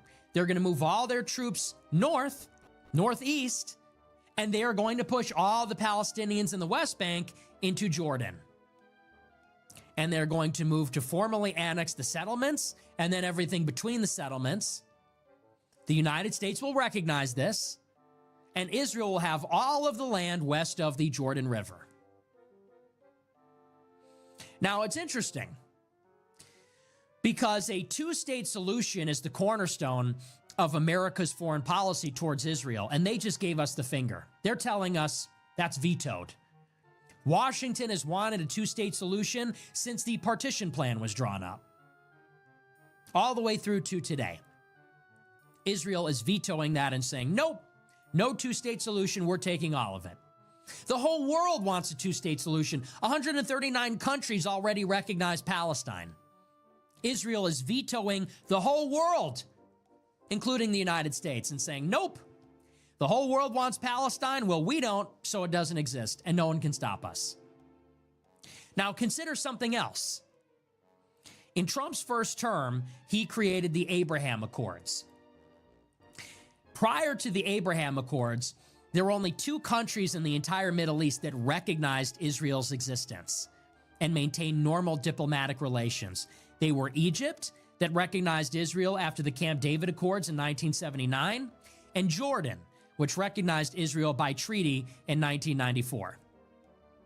Every other country did not recognize Israel and did not have embassies and consulates and have formal relations. That is until Trump got into office. Jared Kushner, Trump's son-in-law, who is a Chabad Lubavitcher, that is a sect of ultra-Orthodox Judaism. Jared Kushner, who is a Jew and is very tight with Bibi Netanyahu. Bibi Netanyahu has stayed at Jared Kushner's apartment, which is at 666 Fifth Avenue. That's actually the address. I'm not making that up. Jared Kushner negotiated the Abraham Accords, where the Gulf countries, Bahrain and the United Arab Emirates, would recognize Israel. And then that was expanded to Morocco and Sudan in North Africa. But the crown jewel of the Abraham Accords was not supposed to be just the United Arab Emirates and Bahrain and Morocco and Sudan, which are relatively minor countries. The crown jewel was to get Saudi Arabia to recognize Israel. That was the big ticket item. And the first Trump administration was working toward that. The Biden administration was working towards that for years. And they were so close to making a deal with Saudi Arabia in August of 2023, just 2 months before October 7th. But this was the hangup. Saudi Arabia would recognize Israel, but in exchange, they wanted something. They wanted the United States to give them a security guarantee, like NATO, meaning that if Saudi Arabia came under attack, we would defend them. They wanted an arms deal. Something else they wanted was a commitment to a two-state solution. Saudi Arabia would not normalize relations with Israel until Israel had a two-state solution, until there was a Palestinian state. Now, when October 7th happened, it threw all this diplomacy to the wayside. It scuttled diplomacy. When Hamas attacked Israel and Israel went in hard against Gaza, it made it impossible for Saudi Arabia to negotiate because ostensibly they are patrons of Palestine. They have to support the national aspirations of Palestine. So that was put on a back burner. But have you noticed what's happened in the meantime? Saudi Arabia would not normalize relations with Israel unless there was a pathway to a two-state solution. Well, there can't be a pathway to a two-state solution if Israel annexes Gaza and the West Bank. So I guess by the end of this war, it will be a non-issue because Israel will take both. And then Saudi Arabia can normalize ties with Israel. And what happens next? Billions upon billions, trillions of dollars begin to flow from Saudi Arabia's sovereign wealth fund, which is enormous from their oil wealth, as investment into Israel. And Israel becomes a very rich nation, brokered by Jared Kushner. What else happens? After Lebanon disarms Hezbollah and recognizes Israel, after the Jilani government in Syria recognizes Israel, joining Jordan and Egypt and the Emirates and Bahrain, after Saudi Arabia recognizes Israel, there will be no challengers to Israel in its periphery. There will be regime change in Iran soon enough. They're beating the drums of war already. Very subtle, but it's there. Iran goes down. There's no competitor or challenger at all in the entire region. And what does the United States do? Well, ask Netanyahu. Netanyahu said this at a joint address to Congress last year. He said he wants the Abraham Accords to become the Abraham Alliance. So Bahrain, the Emirates, Saudi Arabia, Syria, Lebanon, they join Jordan and Egypt. This is a lot of countries. It goes from normalized relations to an official alliance. And what he means is it becomes like NATO. It becomes NATO of the Middle East. And the United States will be joined with all these countries in a defensive alliance, a security pact. Why are we doing this? We are doing this for the same reason that we want NATO to spend more money on their defense. We want Germany and the UK and France to increase their military spending. Why? Because once Europe is powerful and solid, once the Middle East has this defensive pact and there's integration between Israel and our Arab allies, then we can leave. We can say that Europe can handle Russia on their own. We can say that the Abraham Alliance can handle Iran on their own. And maybe Iran won't exist, or if it does, it won't try anything, because if they do, they can count on the United States to enter in as a defensive partner. And once we leave, then we can go to Asia, where we're needed. China has a bigger fleet in the Pacific than we do. We could put all our focus and attention on the island chain that contains China. But what does this do? As I've been saying, this effectively makes Israel a regional hegemon. They'll be the only nuclear power in the region. They will be the most powerful country in the alliance. They will dominate the Middle East, which is super important. There will be no Palestine. There will be no Islamic Iran. And every country will bend the knee. This is the goal. This is the long-term goal. And you're seeing it. I said this in 2023. As soon as October 7th happened, I said, this is going to be a multi-year campaign that will end in the annexation of Gaza and the West Bank, regime change in Iran and Syria, and the disarmament of the axis of resistance, which will lead to this alliance and Israeli hegemony in the region. And that is the big picture that nobody seems to see. Now, yes, the famine in Gaza is horrible, and my heart breaks for them, and I pray for them. And yes, I am against foreign aid and Israeli influence over our government, and they're trying to drag us into a fight with Iran.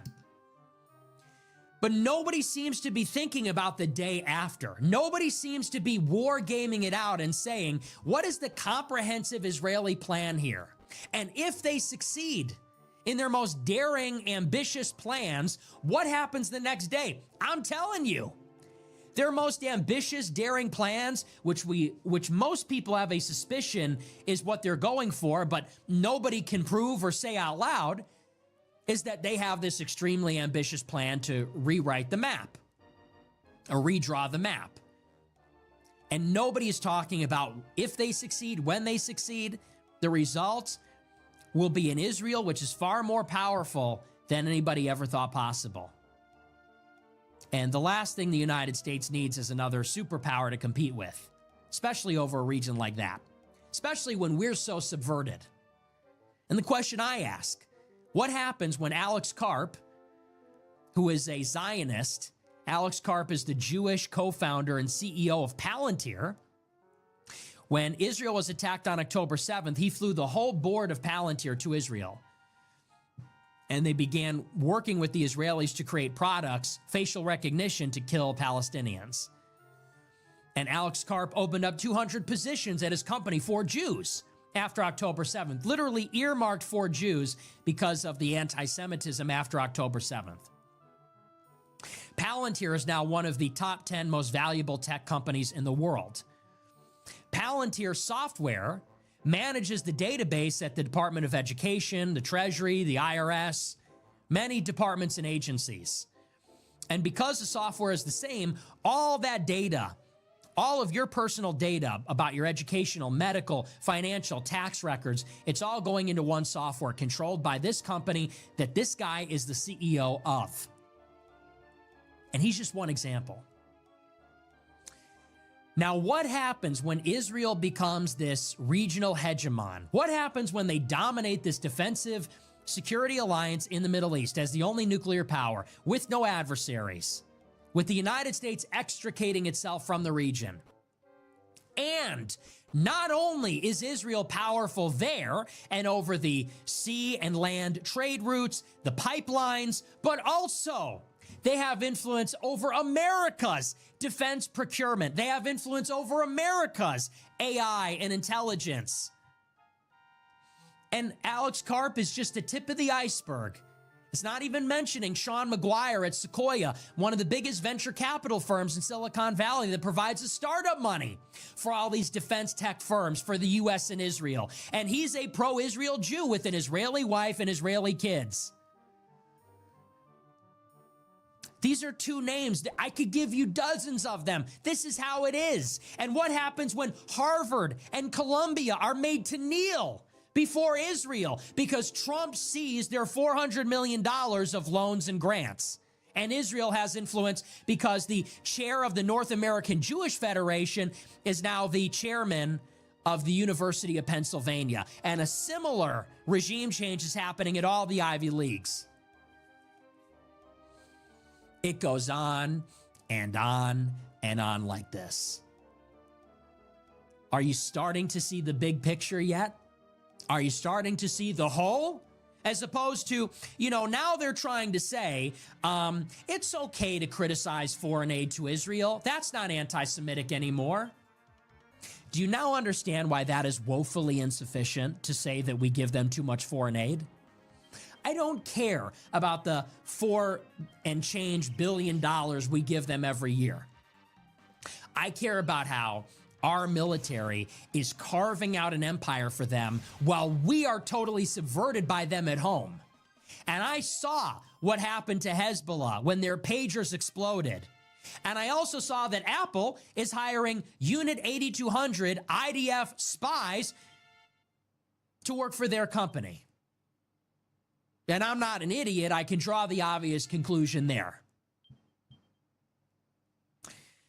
They're going to become so powerful, and if we even dare to try to resist them, your iPhone's going to explode. Like, that's the kind of thing we're talking about. Palantir has all your medical records and your education records and your voting records and your tax records. And Tether, which is a stable coin, is controlled by Howard Lutnick, who's involved with Israel. When we have private digital currencies, and they control the on and off ramp to crypto, and they control how you acquire these digital currencies, it's going to be someone like Howard Lutnick that controls the money, that controls the digital money. Our Commerce Secretary under Trump, who shared a townhouse with Jeffrey Epstein and was also conspicuously absent on 9/11 when he had a meeting scheduled at the World Trade Center. Turning and turning. It goes around and around like this. Nobody seems to understand the breadth and the scope of the issue. All factual, by the way. All sourced. So it's a terrifying prospect. And we have Trump. He's their biggest cheerleader. He's their biggest champion. Trump pulled the United States out of the Iranian nuclear deal, which is what set in motion the crisis with Iran. Trump killed Qasem Soleimani, who created the axis of resistance, the Houthis, Hezbollah, Kataib Hezbollah, brought to you by Soleimani, who Trump killed. Trump designated the IRGC a terrorist group. He put secondary sanctions on Iran's oil. Trump did the Abraham Accords, which started the process of recognizing Israel. Trump brought in Jared Kushner to do this with the Chabad Lubavitchers. Trump moved the embassy from Tel Aviv to Jerusalem, which allowed the Israelis to annex Jerusalem effectively, which is what precipitated the October 7th crisis.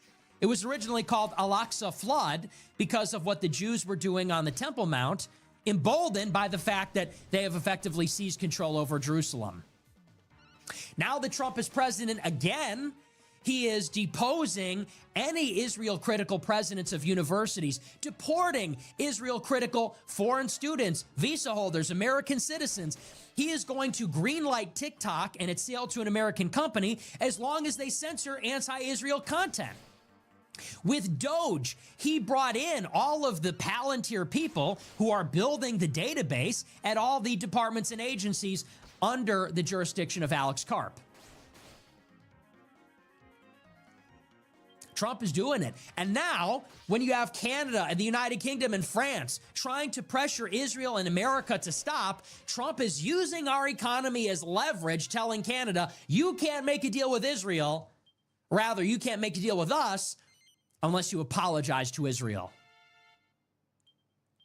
Now, in what universe are Canada, France, the United Kingdom, Spain, Portugal, Ireland, Malta, Slovenia, Poland, Norway, in what world are all of these countries our enemies and Israel's our ally? We're supposed to believe all of Europe and Canada and the whole rest of the world are all evil, left-wing, third-worldist. Israel is right-wing and nationalist and our true closest ally. In what universe does that even make any sense? And yet this is what we're doing, alienating the UK and France, the countries that birthed America. If you're familiar with the history, America was born of the United Kingdom, and France delivered us. And we're going against them. Canada is of the same stock, of the same cloth. We're going against Canada, France, and the UK to support this abomination that didn't even exist 100 years ago. That hates our Lord, killed our president, took down the towers, brought us to war. People like Shapiro, they can't even hide their disdain for Europeans and for Americans. They can barely hide it. It's insane. And the biggest trick they're pulling now is to try to get you not to see the whole picture that I'm painting for you. They realize it's not going to work to call you anti-Semitic anymore. Cat's out of the bag. It's not enough now. So they're doing this selective retreat and they're telling people, okay, you can criticize the foreign aid. Just don't think about it any further. Okay, you can criticize AIPAC. Just don't go any further than that. But if you follow the money, if you follow it, if you keep digging, you will just find more and more and more of this. And it gets more and more terrifying the deeper you go. Trust me, I've done it. Not good. And, and who's doing it? Trump. Why did I not vote for him in 2024? Because I saw this. And I heard about this. And I did support Trump for many years. I was wrong. I learned about this over time. I did not know that the Israelis were all over his 2016 campaign. I did not know that. I did not know that Chabad Lubavitchers were running the White House. Didn't know it. I knew Jared Kushner was, and I became skeptical over time because of that. I didn't know he brought in all these other people. And look into the history of Chabad Lubavitch. It's weird. It's so weird, and it plays a role in this. And it links the United States, Russia, and Israel, and Ukraine for that matter. That's a story for another time, but that's a whole other issue. And he brought them in. I mean, think about it. I mean, just basically, Rupert Murdoch, head of Fox News, Wall Street Journal, and New York Post. Rupert Murdoch has Bibi Netanyahu stay at his flat in London. Jared Kushner, who brokered everything, the USMCA, the Abraham Accords, you name it, in the Trump administration, put up Netanyahu at 666 Fifth Avenue. Trump is accompanied by Kushner and Ben Shapiro to the Ohel, which is the resting place of the Schneersons, of Menachem Schneerson and his father-in-law, in Brooklyn, New York, the same place that Milei visited after his election. It's like, guys, this is not good. Okay, this is freaky stuff. It's like scary.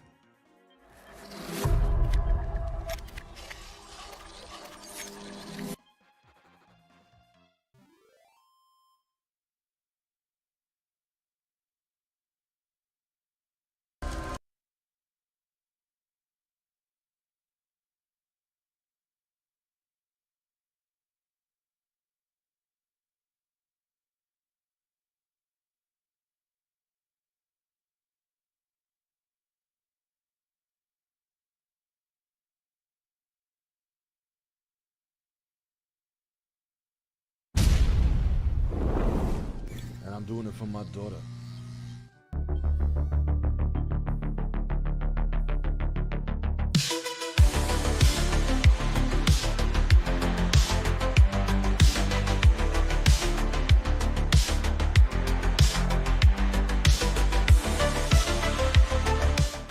Sure.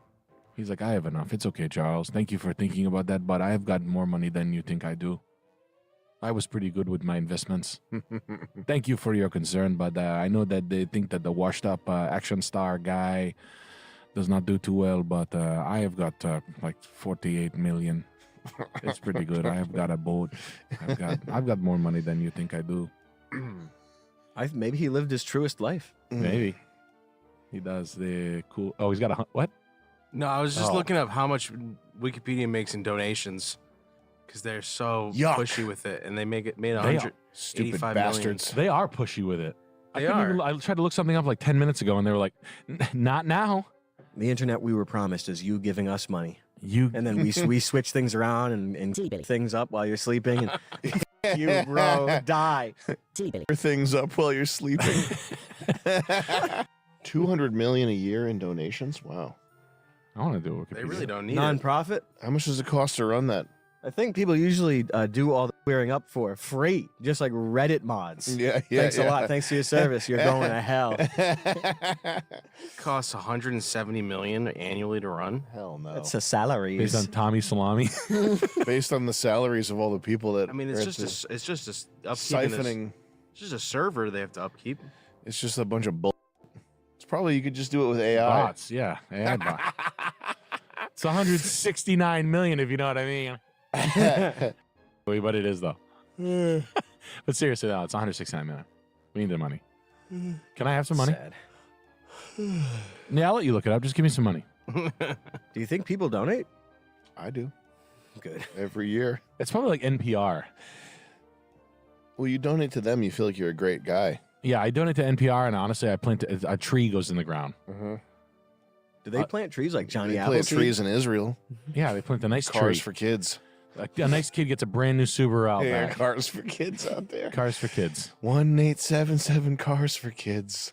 Brand new. What do? They just destroy all the cars, take them off the streets? Probably so you can't afford a used car. It's the same thing as Cash for Clunkers. You What gotta they buy bought a the new same car. operation? Yeah, you you gotta want buy a car, you get a new car. You get a new Brand one. new car. Get a new one. You don't want one that refuses to drive. Can't help you with that. The thing can make its own decisions. Get You got a fucking problem with new that? one. It's like this. I want to go drive around. I want to be dismantled, sold for parts, and sent to Jamaica. That's probably what happens. Is they probably break it down for parts, and then send the parts to Africa and like Haiti and shit. But one of the programs, I think the Obama one required that the engines were Yes. disabled. Remember how good that was is? unbelievable. The They bo- had to pour the foam in it.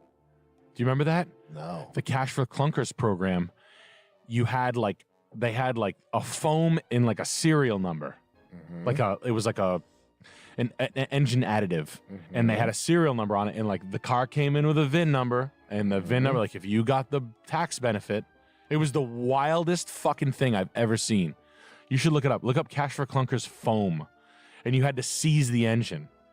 With the, like, you cracked the top, and the top had a number on it. Wickedness beyond the normal imagination. You got to look it up because it was. The program requires the scrapping of the eligible trade-in vehicle and that the dealer discloses to the customer an estimate of the scrap value of the trade-in. Blah, blah, blah. The new car. So I don't know if our viewers are even old enough to remember this or if this got memory hold, but this was to stimulate the economy. Oh, there we go. Stimulated the economy. Replaced with sodium silicate. That's what it was. To stimulate the economy, they offered people, what was it, $4,500? Yep. Yeah. So you bring your current vehicle into a dealership, and no matter what, even if it's worth $1,200, you're offered $4,500 for the car. Stimulus package. To incentivize the buying of new cars. And the side effect of this is that all the used cars that everybody was using that could hypothetically last another 30 years are taken off the market. And this is one of the reasons why any car now is fucking $9,000, is because all the good old used cars, they took them and shot them. And that's a war crime. Destroyed them. It's just a destruction of wealth and value, with a bunch of little parts rearranged, some Brazilian hand waving magic done over the top to make you think that your good used car is magically being transformed into a brand new car, but that's not what happened. I can't remember this clearly. I want to say that I had a deal go wrong. Mm-hmm. And they already poured the engine, like they already killed it. Mm-hmm. And then we were like, fuck. And I remember it was like a Ford Expedition was the car. Mm-hmm. And I don't remember the rest of it, but I do remember the sodium silicate. I remember like that was like, dude, we can't, like, it was in like a bottle and like it had like a ring on it, like a metal ring, and you had to like put that in the paperwork. And the sodium silicate, that's to total the car. So if you pour sodium silicate in the engine, you're destroying the engine. You're making it so that to make this car usable again, it would cost far more than the value of the car. It cannot be repaired. It's not an oopsie. Can't fix it. It was honestly, it sort of mimicked what electric cars are supposed to do. Mm-hmm. Apparently, upon a new presidency, there must be $5,000 to give away to every citizen. There must be like some sort of like, how do you want to give your $5,000 away? Mm-hmm. Because this was like Obama first term, right? It was at the beginning. I think they rode right into this. Yeah, I remember it was like 2008. I was selling cars. I remember this was happening, and I was like, "Whoa, this is crazy!" It was crazy, but like no one wanted to buy the shit I was selling. Like it didn't affect the customers that I was selling to, but at like the Dodge dealerships, people were like, "Whoa, fucking give me it!" And people be towing in shit boxes and shit, the push puller tow, and they were like bringing in thinking they found $4,000. It's amazing what it's like COVID money. Yeah, well, $4,000 off the price of a Dodge is nothing. Nothing. You get that for free. Yeah, every day of the year for the past 50 years. Walk in and say, "Can I have $12,000 off?" Yes, the Dodge. And now you can start by if you're gonna buy it. Are you gonna buy it? If I give you $12,000, will you buy it today? Yeah. Okay. It's off, but you got to buy it today. Is that cool? It's off. It's gone. It's off. What was the price? What did it say? It said 65,000. How's 53,000 right now? Yep. How much? How could you make money on this deal? You're taking off so much money. That when I'm done, I'm going to be left with little crumbs. But I have you in the street, and I'll probably make it when you do an oil change. Because those are $100. The Dodge dealership is one big oil change operation. Yeah, we love oil changes. I love them. I want to fuck them. I wish my wife's name was Oil Change. I wish I could stick my dick in the oil pan in the drain pit. I wish I could just fuck that because it's lubricated, right? Fuck the thing. You know what I'm talking about, right, Mr. Customer? A lady. You know, imagine sticking your big, imagine down in the oil hole. You know when they bring it underneath the car, we put it up on the lift, and we bring the oil pan. It's got like a funnel. Imagine sticking your in there. Pussy's pussy. Right. Now you understand, Mr. Customer, right? A lady. 100%. You're always talking to a lady about having a dick. Fucking lubricated a pussy hole. the proceeds are going to go to a pro-Israel organization. That is true. Right? That is true. Fight anti-Semitism. Bomb is the name of the organization. Bombs away. It's called Bombs Away. It's a 501c3. We donate the money. That's what I like. This to is a new see. one, I like- 501c4. It's like Cars for Kids. Yeah, we did a sequel. We called it 501c4. Hey, did you know Cars for Kids is an organization? Of Did you course know I that? knew that. They donate land now too. Wow, nice. I was in a Cars for Land for Kids auction a month ago. Put land for kids in Gaza? Is that what it is? No, land in Rhode Island for sale for too much money. Wish my parents were back here so they could talk about their wave radio. The Bose. That's a beautiful thing right there. Clock radio. That's a Groundhog Day radio. This is a good one. Bill Belichick. Oh, you get the Bose logo on the top of the headphones. Ah, nice touch. And on the mouthpiece too. Yeah. What's going That's on? Where's my retarded. girlfriend? She's gonna tell you guys what's going on. Where's my 20-year-old hottie? Is she What's on he this- been getting up to? Has Yeah. he been going to massage parlors? No, I What- got my girlfriend. What are you Wasn't he talking sneaking around some crack den, crack house? about? No, that was he's on Bob crack? That was Bob Kraft. That's his. Oh, that's his Bob girlfriend. Look Kraft. at his name. What do you? Oh, there you go. What do you? Hey. See what she's wearing on the red carpet? What's Hey. that? Yeah, she's wearing Little pasties? Mermaid. Yeah, well, she was a competitive cheerleader, so she's always wanting to show off her body. Uh-huh. Oh, Whatever. What? Big deal. Hey, Roachford, I saw your wife. She ain't looking as hot as mine. Ha, fuck you.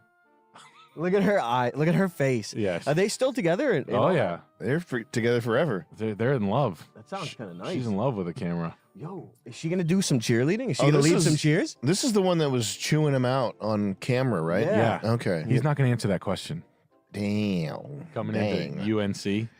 We don't know about that. I've been That's talking about this something for else. years. I was early on this. I knew this is it. Jordan was a constant presence. It's a during our swaggy interview. sweatshirt. She's got yellow tights on. Jordan, right over there. Everybody in the world seems to be following this relationship. They've got an opinion about your private life. Everyone in It's the got world nothing is to do with following them, it? but they're invested in it. How do you deal with that? Bro. Everyone. Never been too worried about what everybody else thinks. I Just usually try get to do what I fucked in feel my own like is privacy, best for me and honestly. what's right. How did you guys meet? Not talking about this. No. No.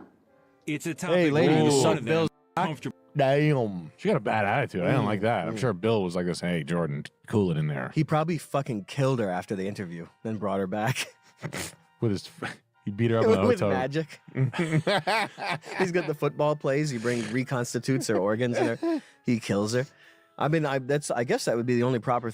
Well, I don't really want to say that. I guess, but he should have at least slapped her. He's so happy. Why? Just let the guy be happy. He's just a Let him enjoy it. Croatian pussy. Come on, Chris. Let him enjoy it. She's from Maine. You think he's ever gonna post videos of them fucking? Yeah. The Bill Belichick sex tape. The Belichick tapes. It's just down here, fucking, it's just like in and out, just regular. It's like the most normal sex tape you've ever seen. He's like clapping. He's folding her legs over. Just, it's like the aspect ratio. Both like their legs are like this, like they're like hitting it like completely. Like you just saw it. Ugh. That's all he has to say to people. He's like, anytime someone busts his balls, he's in two phones. Sorry, Bill. Like, hold on. You're Bill Belichick. So, Bill, I know you're looking for a table for tonight. It's Mardi Gras. I can't get you into the restaurant tonight. What does he do? He's like, let's take a look at the kind of guy that I really am. Oh. She's doing a backhand spring.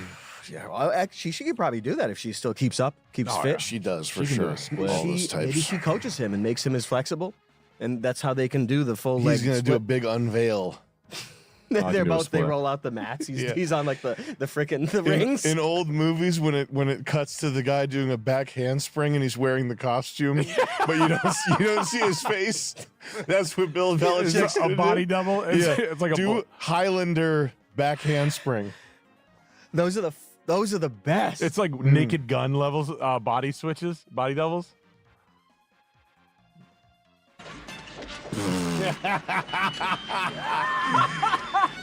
Look, this was just an 80-year-old guy. Bill Belichick. Look at this. Look at this. Wow. That's his escape. That's how he gets away. He got away like Valdo from Solar Calibur. How much it? Why blow yourself out like that? Why didn't you just run? Swaggier. That is a crazy way. Like, all right, exit scene. How you gonna do it? How's he gonna continue fighting? 10 back handsprings. Next thing he's ching, ching, ching, That'll, right ti- after that'll that. tire you out. Yeah.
Can you hear me calling? Damn, I ain't never gave no fuck. Fell out with them hoes, we ain't never make it no fuck. Back for every.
so sweet. Amore, don't you know, my love, I want you so. Sugar, make my soul complete. Rapture taste so sweet. Sailing high above the world as I look up on the message hidden in your life. You were about the making, let this happen. Taking joy from this destruction, feel the flame within my chest. Adrenaline starts to rushing, I'm feeling like there's no death. So feel the pain for me, I'm living in reality. Tony got yourself in life, so watch your back and never slay.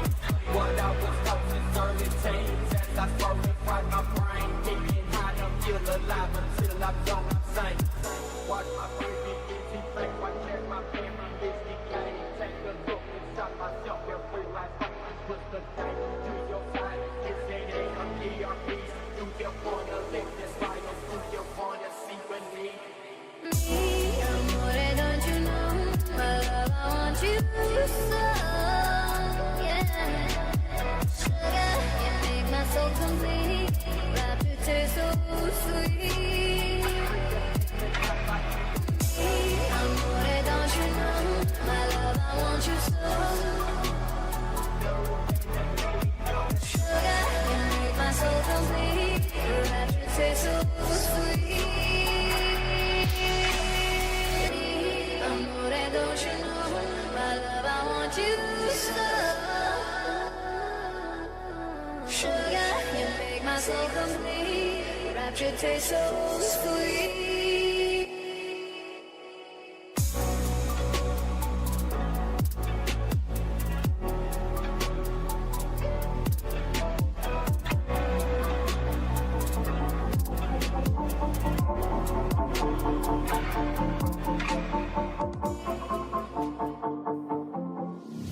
Press play, fast forward, non-stop. We have a beat back before us. It was all there, plain sight. Come on, people, we have all seen the signs. We will never get back to the old school, to the old grounds. It's all about the new found. We are the new world, the world know all about it. We come a long way since that day. No, we will never look back at the faded silhouette. We come a long way since that day. We come a long way since that day.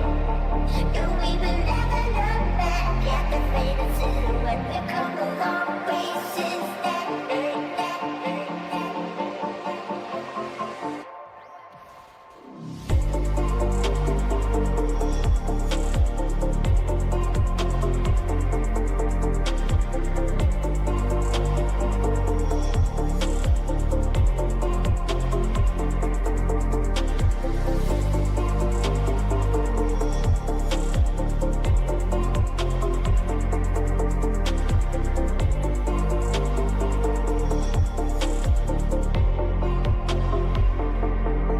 We come a long way since that day.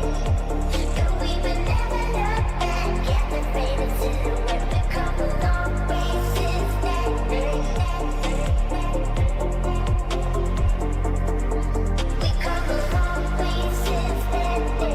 No, we will never look back at the faded silhouette. We come a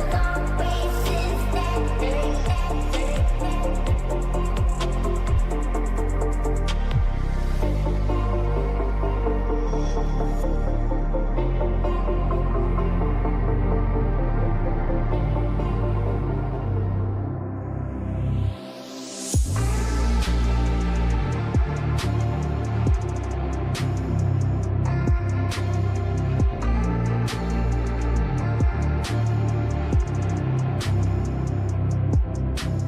Just an empty vein, but don't understand. Pimping from the south, deeply rooted with a master plan. Fuck this motherfuckers, try my patience, but don't know what's up. Grab the grenade, pop the pin, blow them hoes up. Must it.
Blake R sent $20. Aren't you worried the Jews will just enact the Samson option if they feel they're losing control over America? It's a real dangerous risk. Maybe we should leave Israel alone and just give them everything on a silver platter. Lol. Okay, who wrote? Did Ben Shapiro write that one?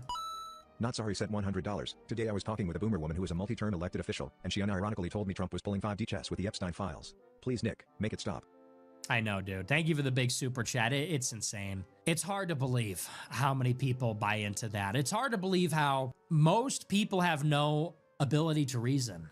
Look at any comment section. As every day passes and I look at social media comment sections, that is like the ultimate black pill. And I just pray that it's AI.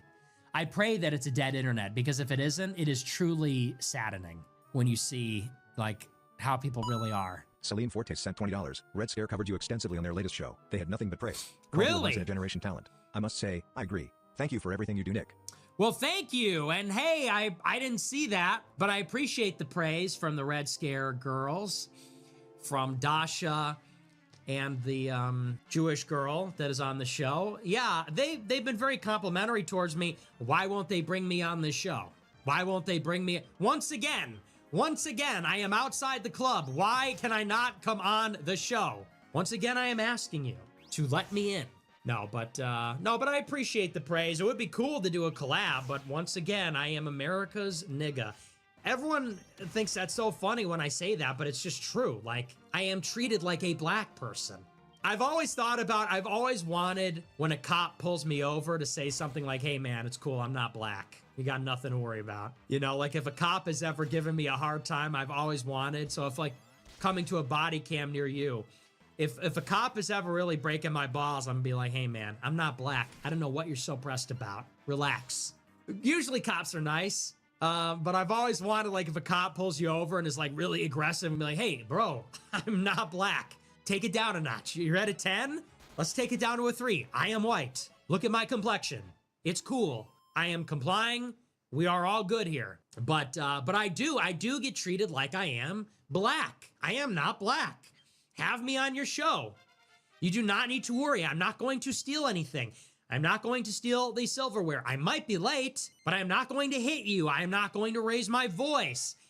Okay, I am polite. I will be probably 15 to 30 minutes late to anything you invite me to. I don't think that should be disqualifying. So anyway, but we'll see. The Red Scare, huh? The old Dasha and Anna. I don't know. Yeah, maybe one day. Maybe I'll have them on my show. I'm thinking about building a bigger studio where I could bring on guests. I never do guests. I want to make the studio bigger so I could bring on a panel show. I wonder if they'd come on my show. That would be funny. Little battle royale. Sent $10. I am increasingly agreeing with what you are saying, that the problem is with Jews as Jews, their Jewishness, not just Zionists. But my big question, which I think is what causes many to hesitate here, is this: is the problem with all individual Jews, or is the group guilty but not all individuals? I don't know why this is so hard for people to understand. Like, genuinely. In a way, that is sort of what the whole show is about. Is people saying, but wait, do you hate all black people? And it's like, it's 2025 and we're still explaining Nagzalt, you know, not all X are like this. So what I still don't get is it all Jews or is it one of them? Questions like that make me want to retire, because it's just like, if that's still a question, then there's no point in doing the show at all. Here's my big question. Is it every single individual Jew, or is the group guilty but not all individuals? Okay. So let me explain something to you. In life, there are exceptions, okay? Every individual is complicated.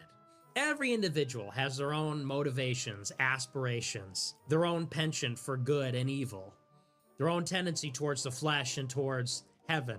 And everyone makes their decisions and everyone changes in their lives. But what we notice about the way our society is that it is realistic and truthful when we look at large amounts of people in a society to start observing patterns and grouping people together. And we realize that at once people are individuals, but they are also part of a group, a cultural group, a racial group, an ethnic group, and there's layers. We're all part of multiple groups. I am part of a family. I have a mom and a dad, uncles and cousins and siblings, and we are part of a group. We are a certain way as a family. I am from the suburbs of Chicago.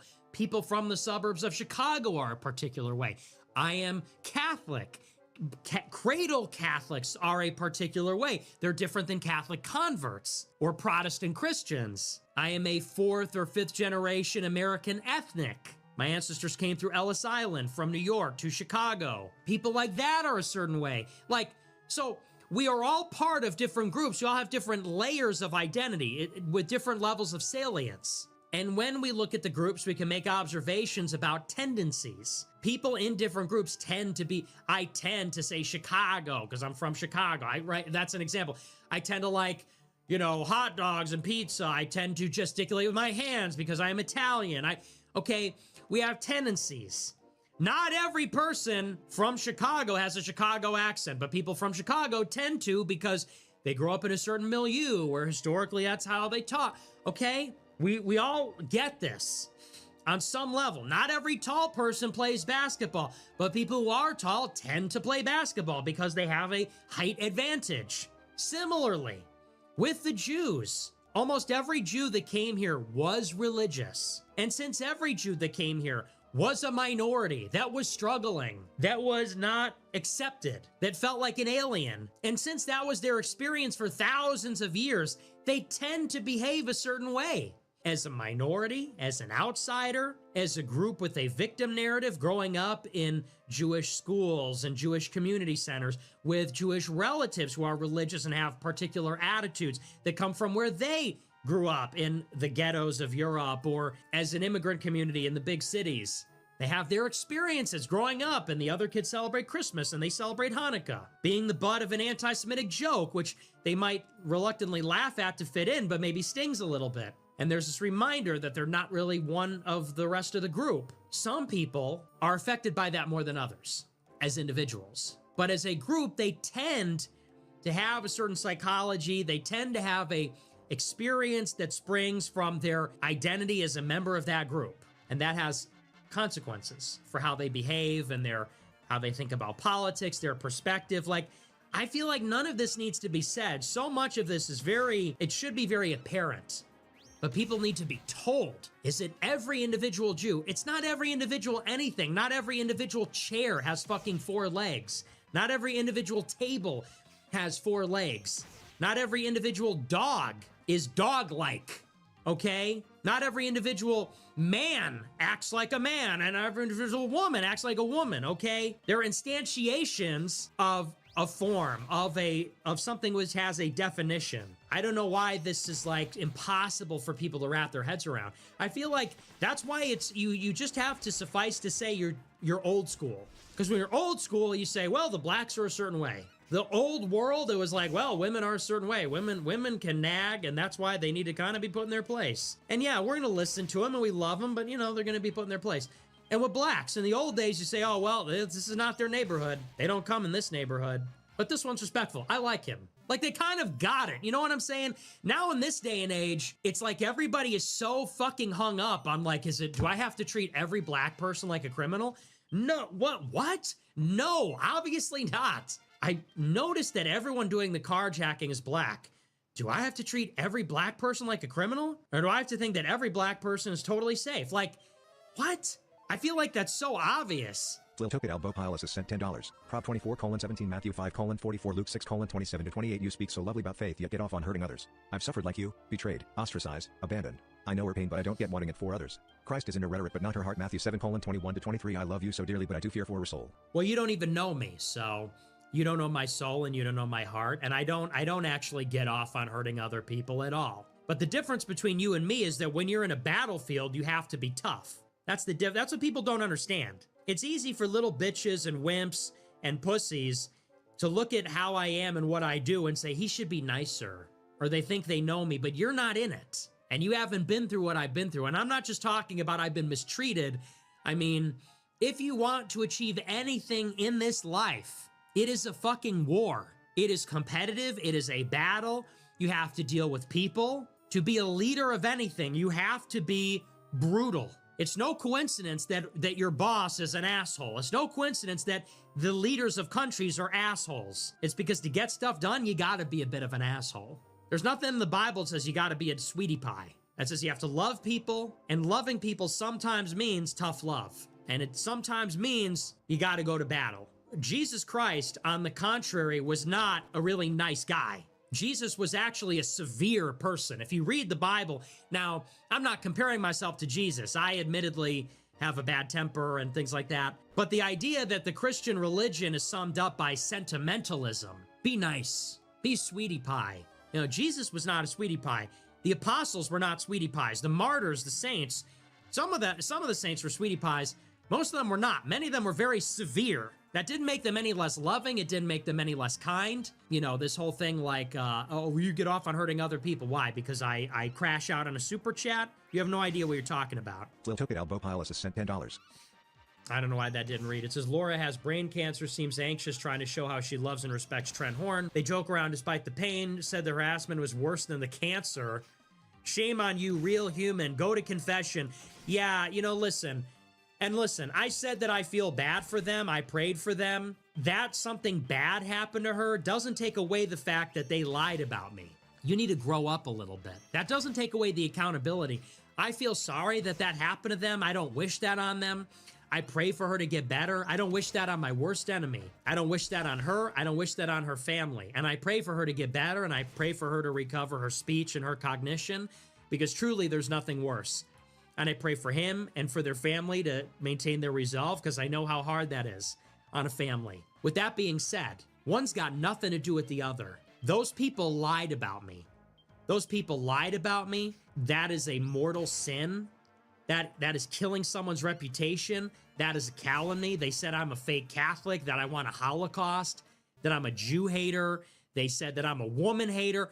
Basically, endless, ankle-biting lies to hurt my reputation, to ruin my career. And I know, by the way, that if I had cancer, they wouldn't say anything about it. I've had horrible things happen to me. They have said, I had someone try to kill me at my house. Was there this expectation that there'd be an outpouring of sympathy from them? I don't think so. So, respectfully, you need to grow up. Make 1 cent $25. New to your channel. Love your content and always watch the day after you stream. I researched her older stuff and you're my favorite Polish femboy twink. Red heart emoji. Red heart emoji. Never began sent $10. Where does that? I'm not Polish. And I'm not a femboy. Okay?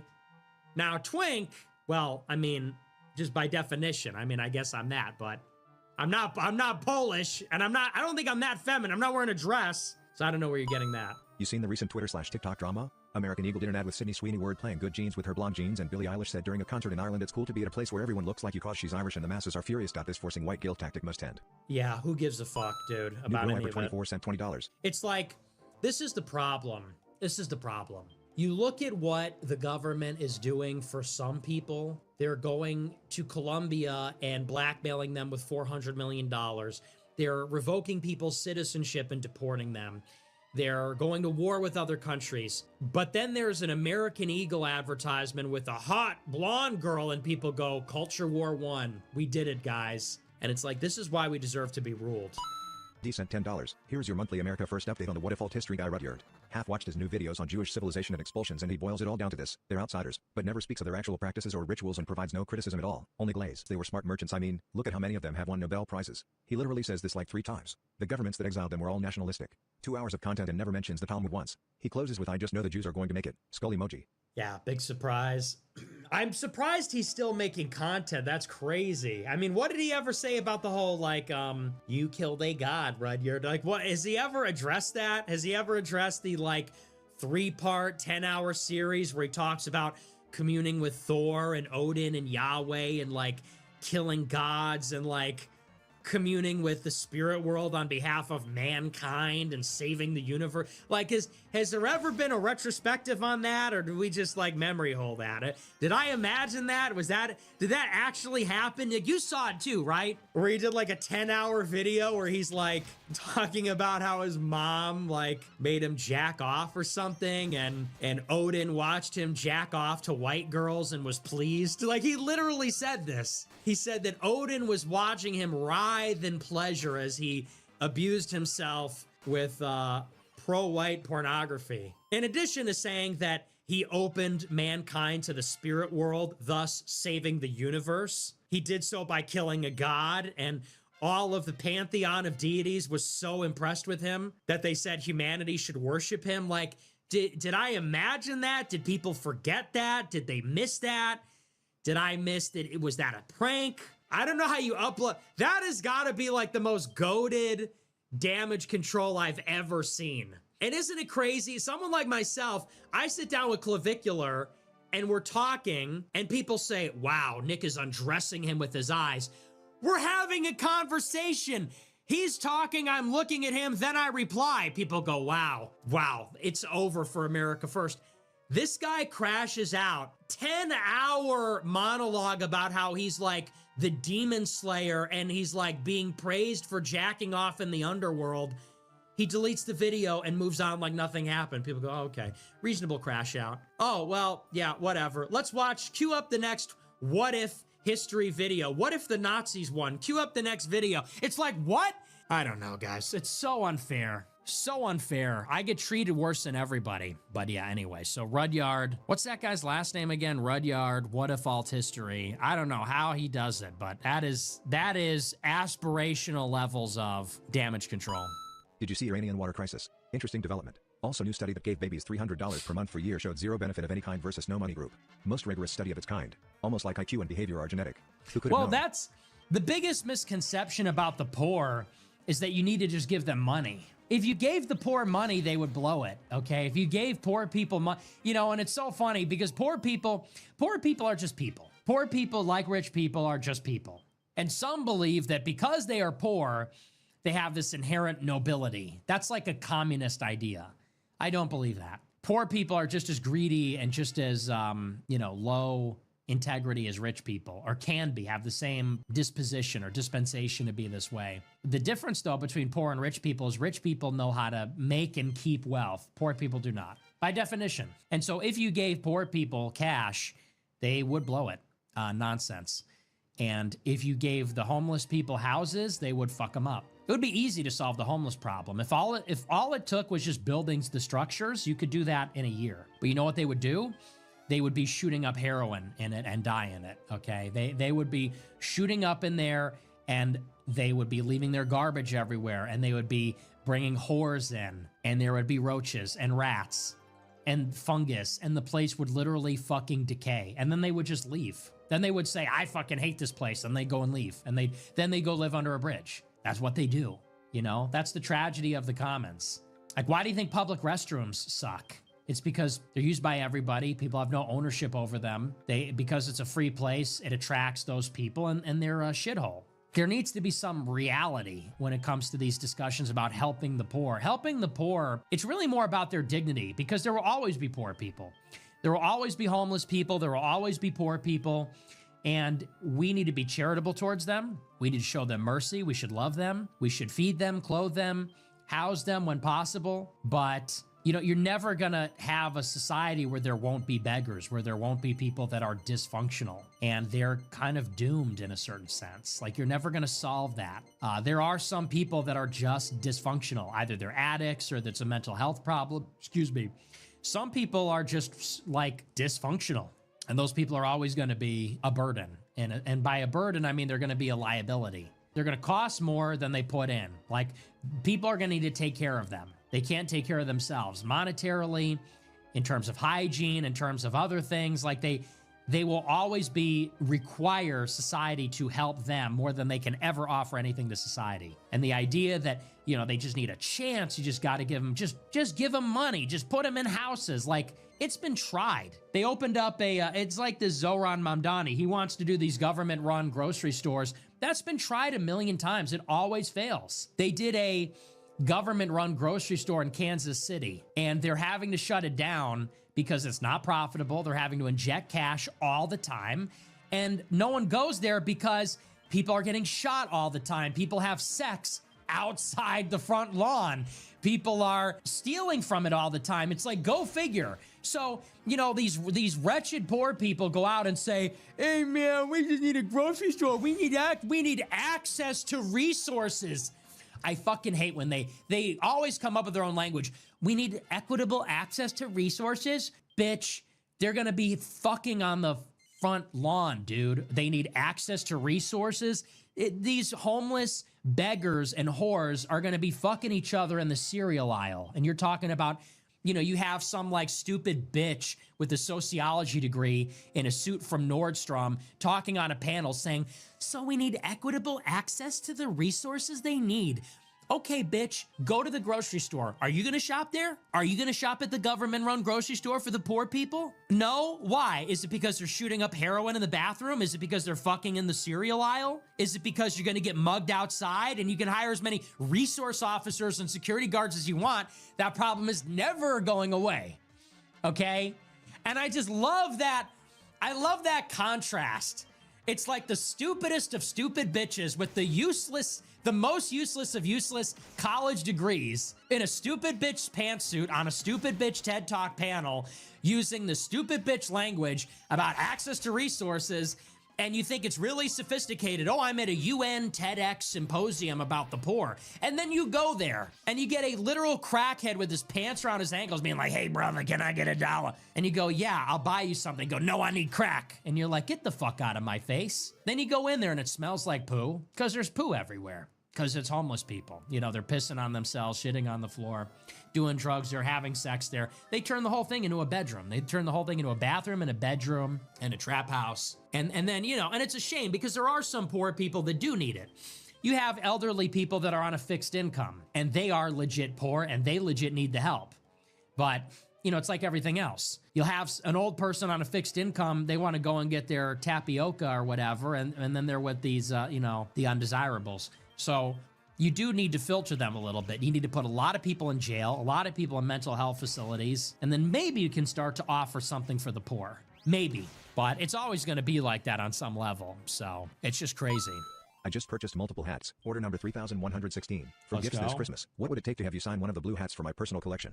Just thought I'd ask and maybe get lucky. Clinking beer mugs emoji. To the goat. Us grow wipers are winning thanks to your lead. Never stop. Prayers to your mom and dad. It's always more, right? Sell the hats. Okay, here's the hats. Sign it. What can I do to sign it? Dude, I don't. You would have to just make it so easy for me. I just do not have time to do that for you. I don't even have the hats.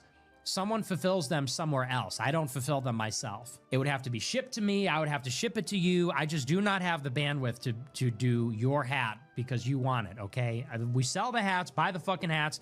If you want to do an event, if you go to an event and you see me, I will sign it. But signed hats is not something we sell, okay? Holy. But I appreciate it, but it's like, why is it always like this? Francesco sent $200. It's almost like a spiteful flex. If you're like a rich ugly guy and you have hoes, it's like deal with this. You all have to deal with it. It really is true. They hot it. My Roman nose needs its own seat on the plane. But hey, doesn't matter. When you're rich, they let you do it. I don't even wait. Hey, W show. Let's Much go. appreciated. You the goat. Thank you, Francesco, for the big super chat. We love Francesco. Do we love Francesco or what? And we love Roman noses. Great feature. We love Italians. We love Roman noses. I want to inflict myself on my wife. I want to inflict myself. I've said this before. I don't want my wife to be physically attracted to me. I want her to have to deal with me. You know? I want to have a big, disgusting pot belly, barrel chest, and have a big fat face. And I want to smoke cigars like this. Smoking big cigars with a big, disgusting belly and like a giant suit like the boss from Spider-Man. And I want to be bald and have a beard. And I want to sit there and she's just going to have to deal with all that. You're going to have to make love to that. As opposed to like, I'm running on a treadmill, I'm injecting myself. Do you like this? Do I look good, baby? Baby, do you like me? Fuck that. Deal with it, bitch. I put a roof over your head.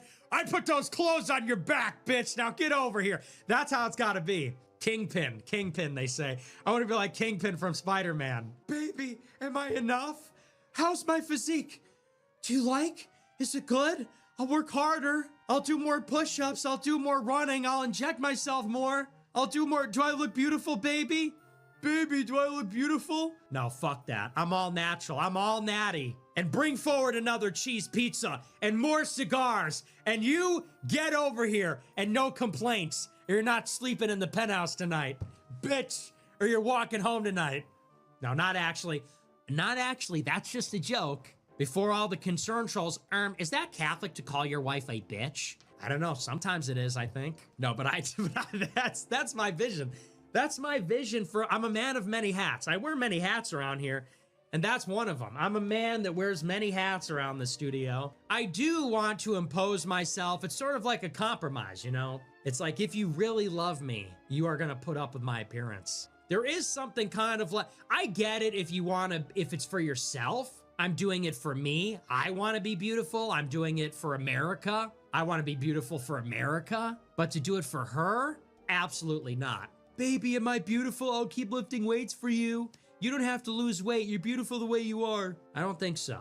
I don't think so. Not one bit. Hey, babe, can you shave my back hair? That's going to be me. I'm going to have a big pelt of back hair, big, disgusting, natural beast, a man of appetite. You guys, you know, you should really be careful what you wish for, because one day I am going to become a natty beast. I am going to become a naturally created beast. You're not going to like it. I'm just telling you now, you're not going to like it. I'm going to steal your bitch. I'm going to steal your bitch.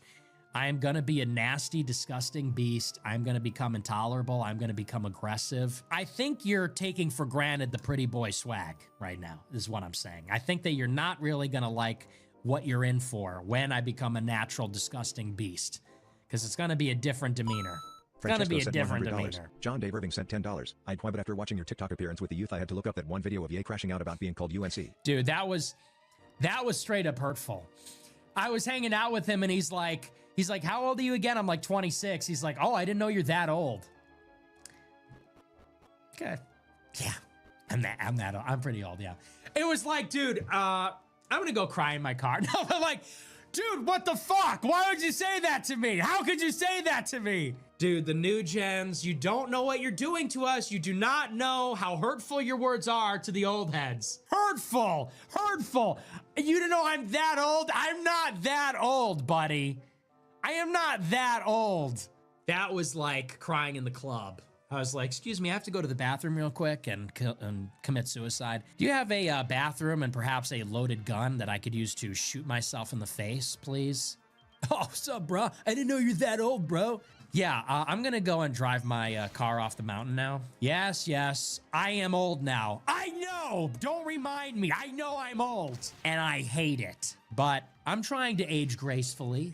I'm still hanging on for dear life to my youth. I'm not giving it up yet, but yeah, okay, you get old. It happens. It will happen to you too, buddy. Clavicular. I didn't know you're that old. I didn't know you were that mean. I didn't know you were that mean of a person. But I'm a man of many hats, so it doesn't matter. I'm unbothered. Let's see. Is there a hole in the... No, it's not a hole. People were saying last week there's a hole. I think it's just... Oh, you know what? Damn it, there is. Oh, you're right. Oh, shit, I didn't even notice that. I was like, oh, there is no... Last week there's a hole. I think it's just... Oh, you know what? Damn it, there is. Oh, you're right. Oh, shit, I didn't even notice that. I was like, oh, there is no... Oh, damn it. Oh, I gotta change that. I can't be doing that. That's embarrassing. All right, well, we'll take it to the tailor. Or get a new one, I guess. All right, but let's take... I was just about to say, no, there's no... And then it's like, damn, there it is. This is off topic, but I love cupcakes and was wondering, if you don't have one already, what's your favorite cupcake flavor? I feel like you definitely smash a red velvet while bumping Kanye LOL.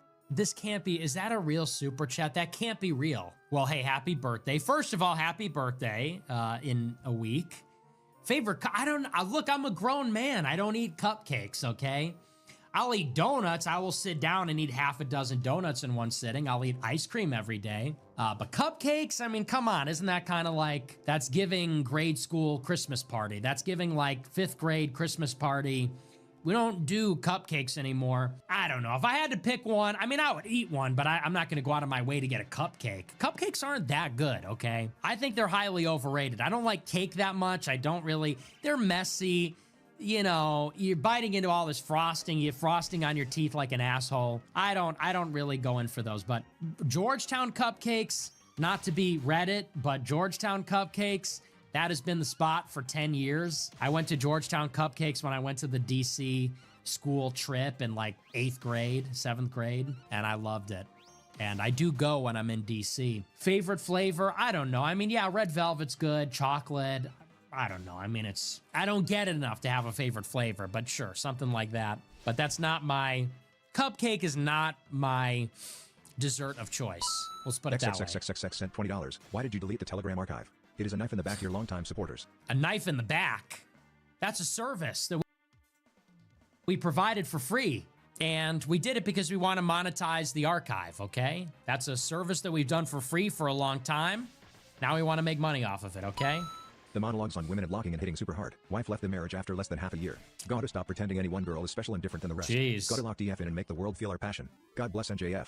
Sorry to hear that, man. Well, look, don't be bitter about it. I mean, okay, easier said than done. But I mean, listen, we have to be critical of women in principle. We can't be like, oh, my wife left me. I fucking hate women. We can't be like that. That's giving loser, okay? Pick yourself up. Hey, listen, your crown is falling. Pick your head up, King. Your crown is falling. It's okay. Plenty of fish in the sea. We have to be against women in principle, not because we're bitter. I'm not bitter. I just find women annoying. But we have to, in principle, just say that men need to be leaders. I'm sorry to hear that, though. I have a riveting hypothetical: unlimited bacon, or no games, or games, unlimited games, or no games. Rapo and Benjamin.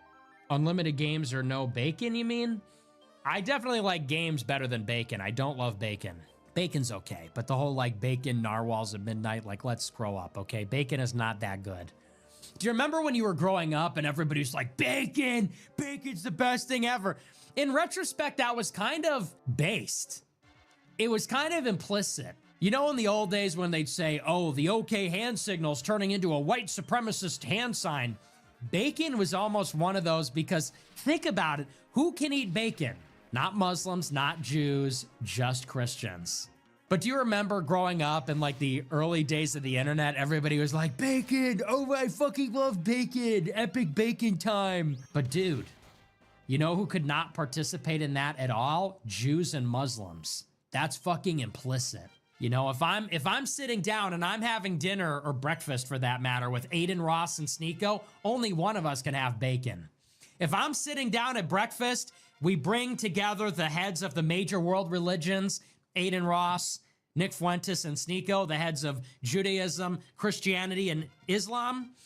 Only one person at the table can say, let me get eggs and bacon. The rest of these guys have to do all. Sneeko's taking off his shoes and socks, washing his hands and feet in the fountain. Aiden Ross is like rocking back and forth, washing his hands, pouring water with a cup with two handles on it. Excuse me, was the meat and dairy prepared on the same stove? And I'm like, guys, sit down. Let's have breakfast already. Sneeko, let's use soap, washing your hands, face, putting your fingers in your ears and nose with water. It's not doing anything. Use soap. And as far as Aiden Ross is concerned, it's like, hey, buddy, I don't think God cares whether the cup used to wash your hands has two handles or three handles or one handle. You're not tricking God, you know? Like, fellas, let's just sit down and have breakfast. Let's eat. I'm over here eating bacon and eggs, waiting for everybody to get assembled here. Christians are the only ones that have like a mature religion. All these other people are doing, Jews and Muslims are just doing these religions. It's kind of like the midwit meme in reverse. Muslims are like dumb towel heads and Jews are like evil geniuses. And they both have this religion that's built on ritual. They both have this religion that's built on these archaic ceremonial laws and rituals. And Christians are over here like, we're just trying to be good people. You know, we're supposed to be good people. I'm just jokes, everybody. We're riffing. Before Muslims and Jews get all offended, we're just riffing a little bit, okay? Nobody needs to get offended. If the hats sell out again, when will they restock? That can't be real. Austin Ars. A little bit, okay?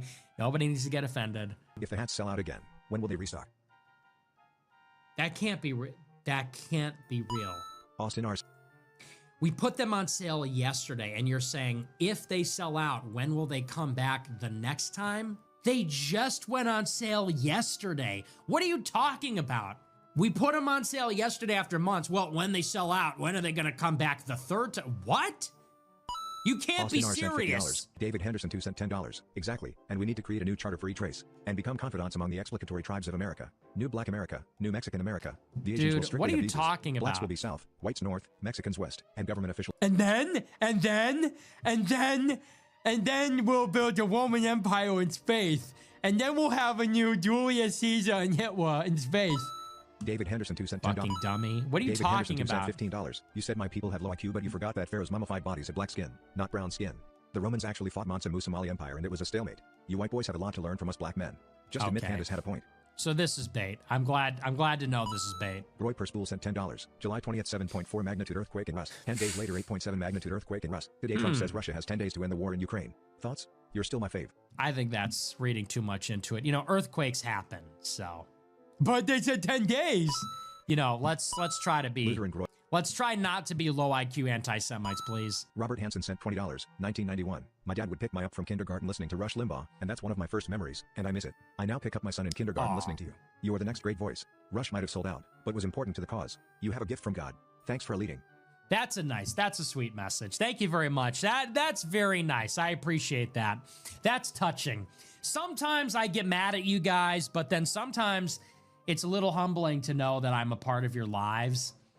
I very rarely do I think about it in that way because I'm a little self-centered, but sometimes I'm driving around and I think for so many people, I'm like the soundtrack of your life. You know, if you watch me every day on your commute or after work or whenever, but you put the show on and you get the entertainment, you get the news, and I'm with you for those. When Israel bombs Iran, when Trump gets shot, when the election happens, it's like I'm kind of with you during it. And I kind of like that. It's kind of endearing and fulfilling to know that. So I appreciate it. Just upgraded to $100. I can finally retire from Super Chats forever now. Well, thank you, Nick. we could still do, ideally you're going to do both. No, not you in particular. You, ma'am, as a woman, you should just, be married or something. But for everybody else, subscribe and keep the Super Chats coming, No one said it had to be mutually exclusive. Callie Groy, $10. Step 1, get rich. Step 2, give money to America first. Yeah, literally. First year poli-sci major. Been watching you since 9th grade. Wow, that's crazy. Since 9th grade? I'm so old. Dude, I'm literally Master Splinter. I'm literally Master Splinter with the baby turtles. And now I'm the little old man. I'm the wise little old man with like a cane. I'm like shrinking because I'm so old and my eyes are closed and I'm all wrinkled. I have like a little cane and I'm like, and you guys are walking with your hand behind my back. Hey, we're going to help you up the stairs, Unc. We're going to help you along, Unc, to take your Lifetime Groiper Achievement Award. That's crazy, dude. I'm so fucking old. You were watching me when you're 14, now you're in college. They get old so fast. John Dave Irving sent $1,200. Nick, really enjoying being in the new Premium Plus GC, and I know you miss reading my messages 24/7 rather than this brief segment of the show. I do. It's just kind of steep pricing ESP while raising a family in this economic environment. I will only be able to do a month. Can you maybe spot me or provide credits for kids? I just want to help build momentum, and having to rejoin/leave to save up just doesn't make sense. I'll give you some time to think. Thank you for giving me time to think about it. Thank you for the huge super chat. 07s for John Dave Irving.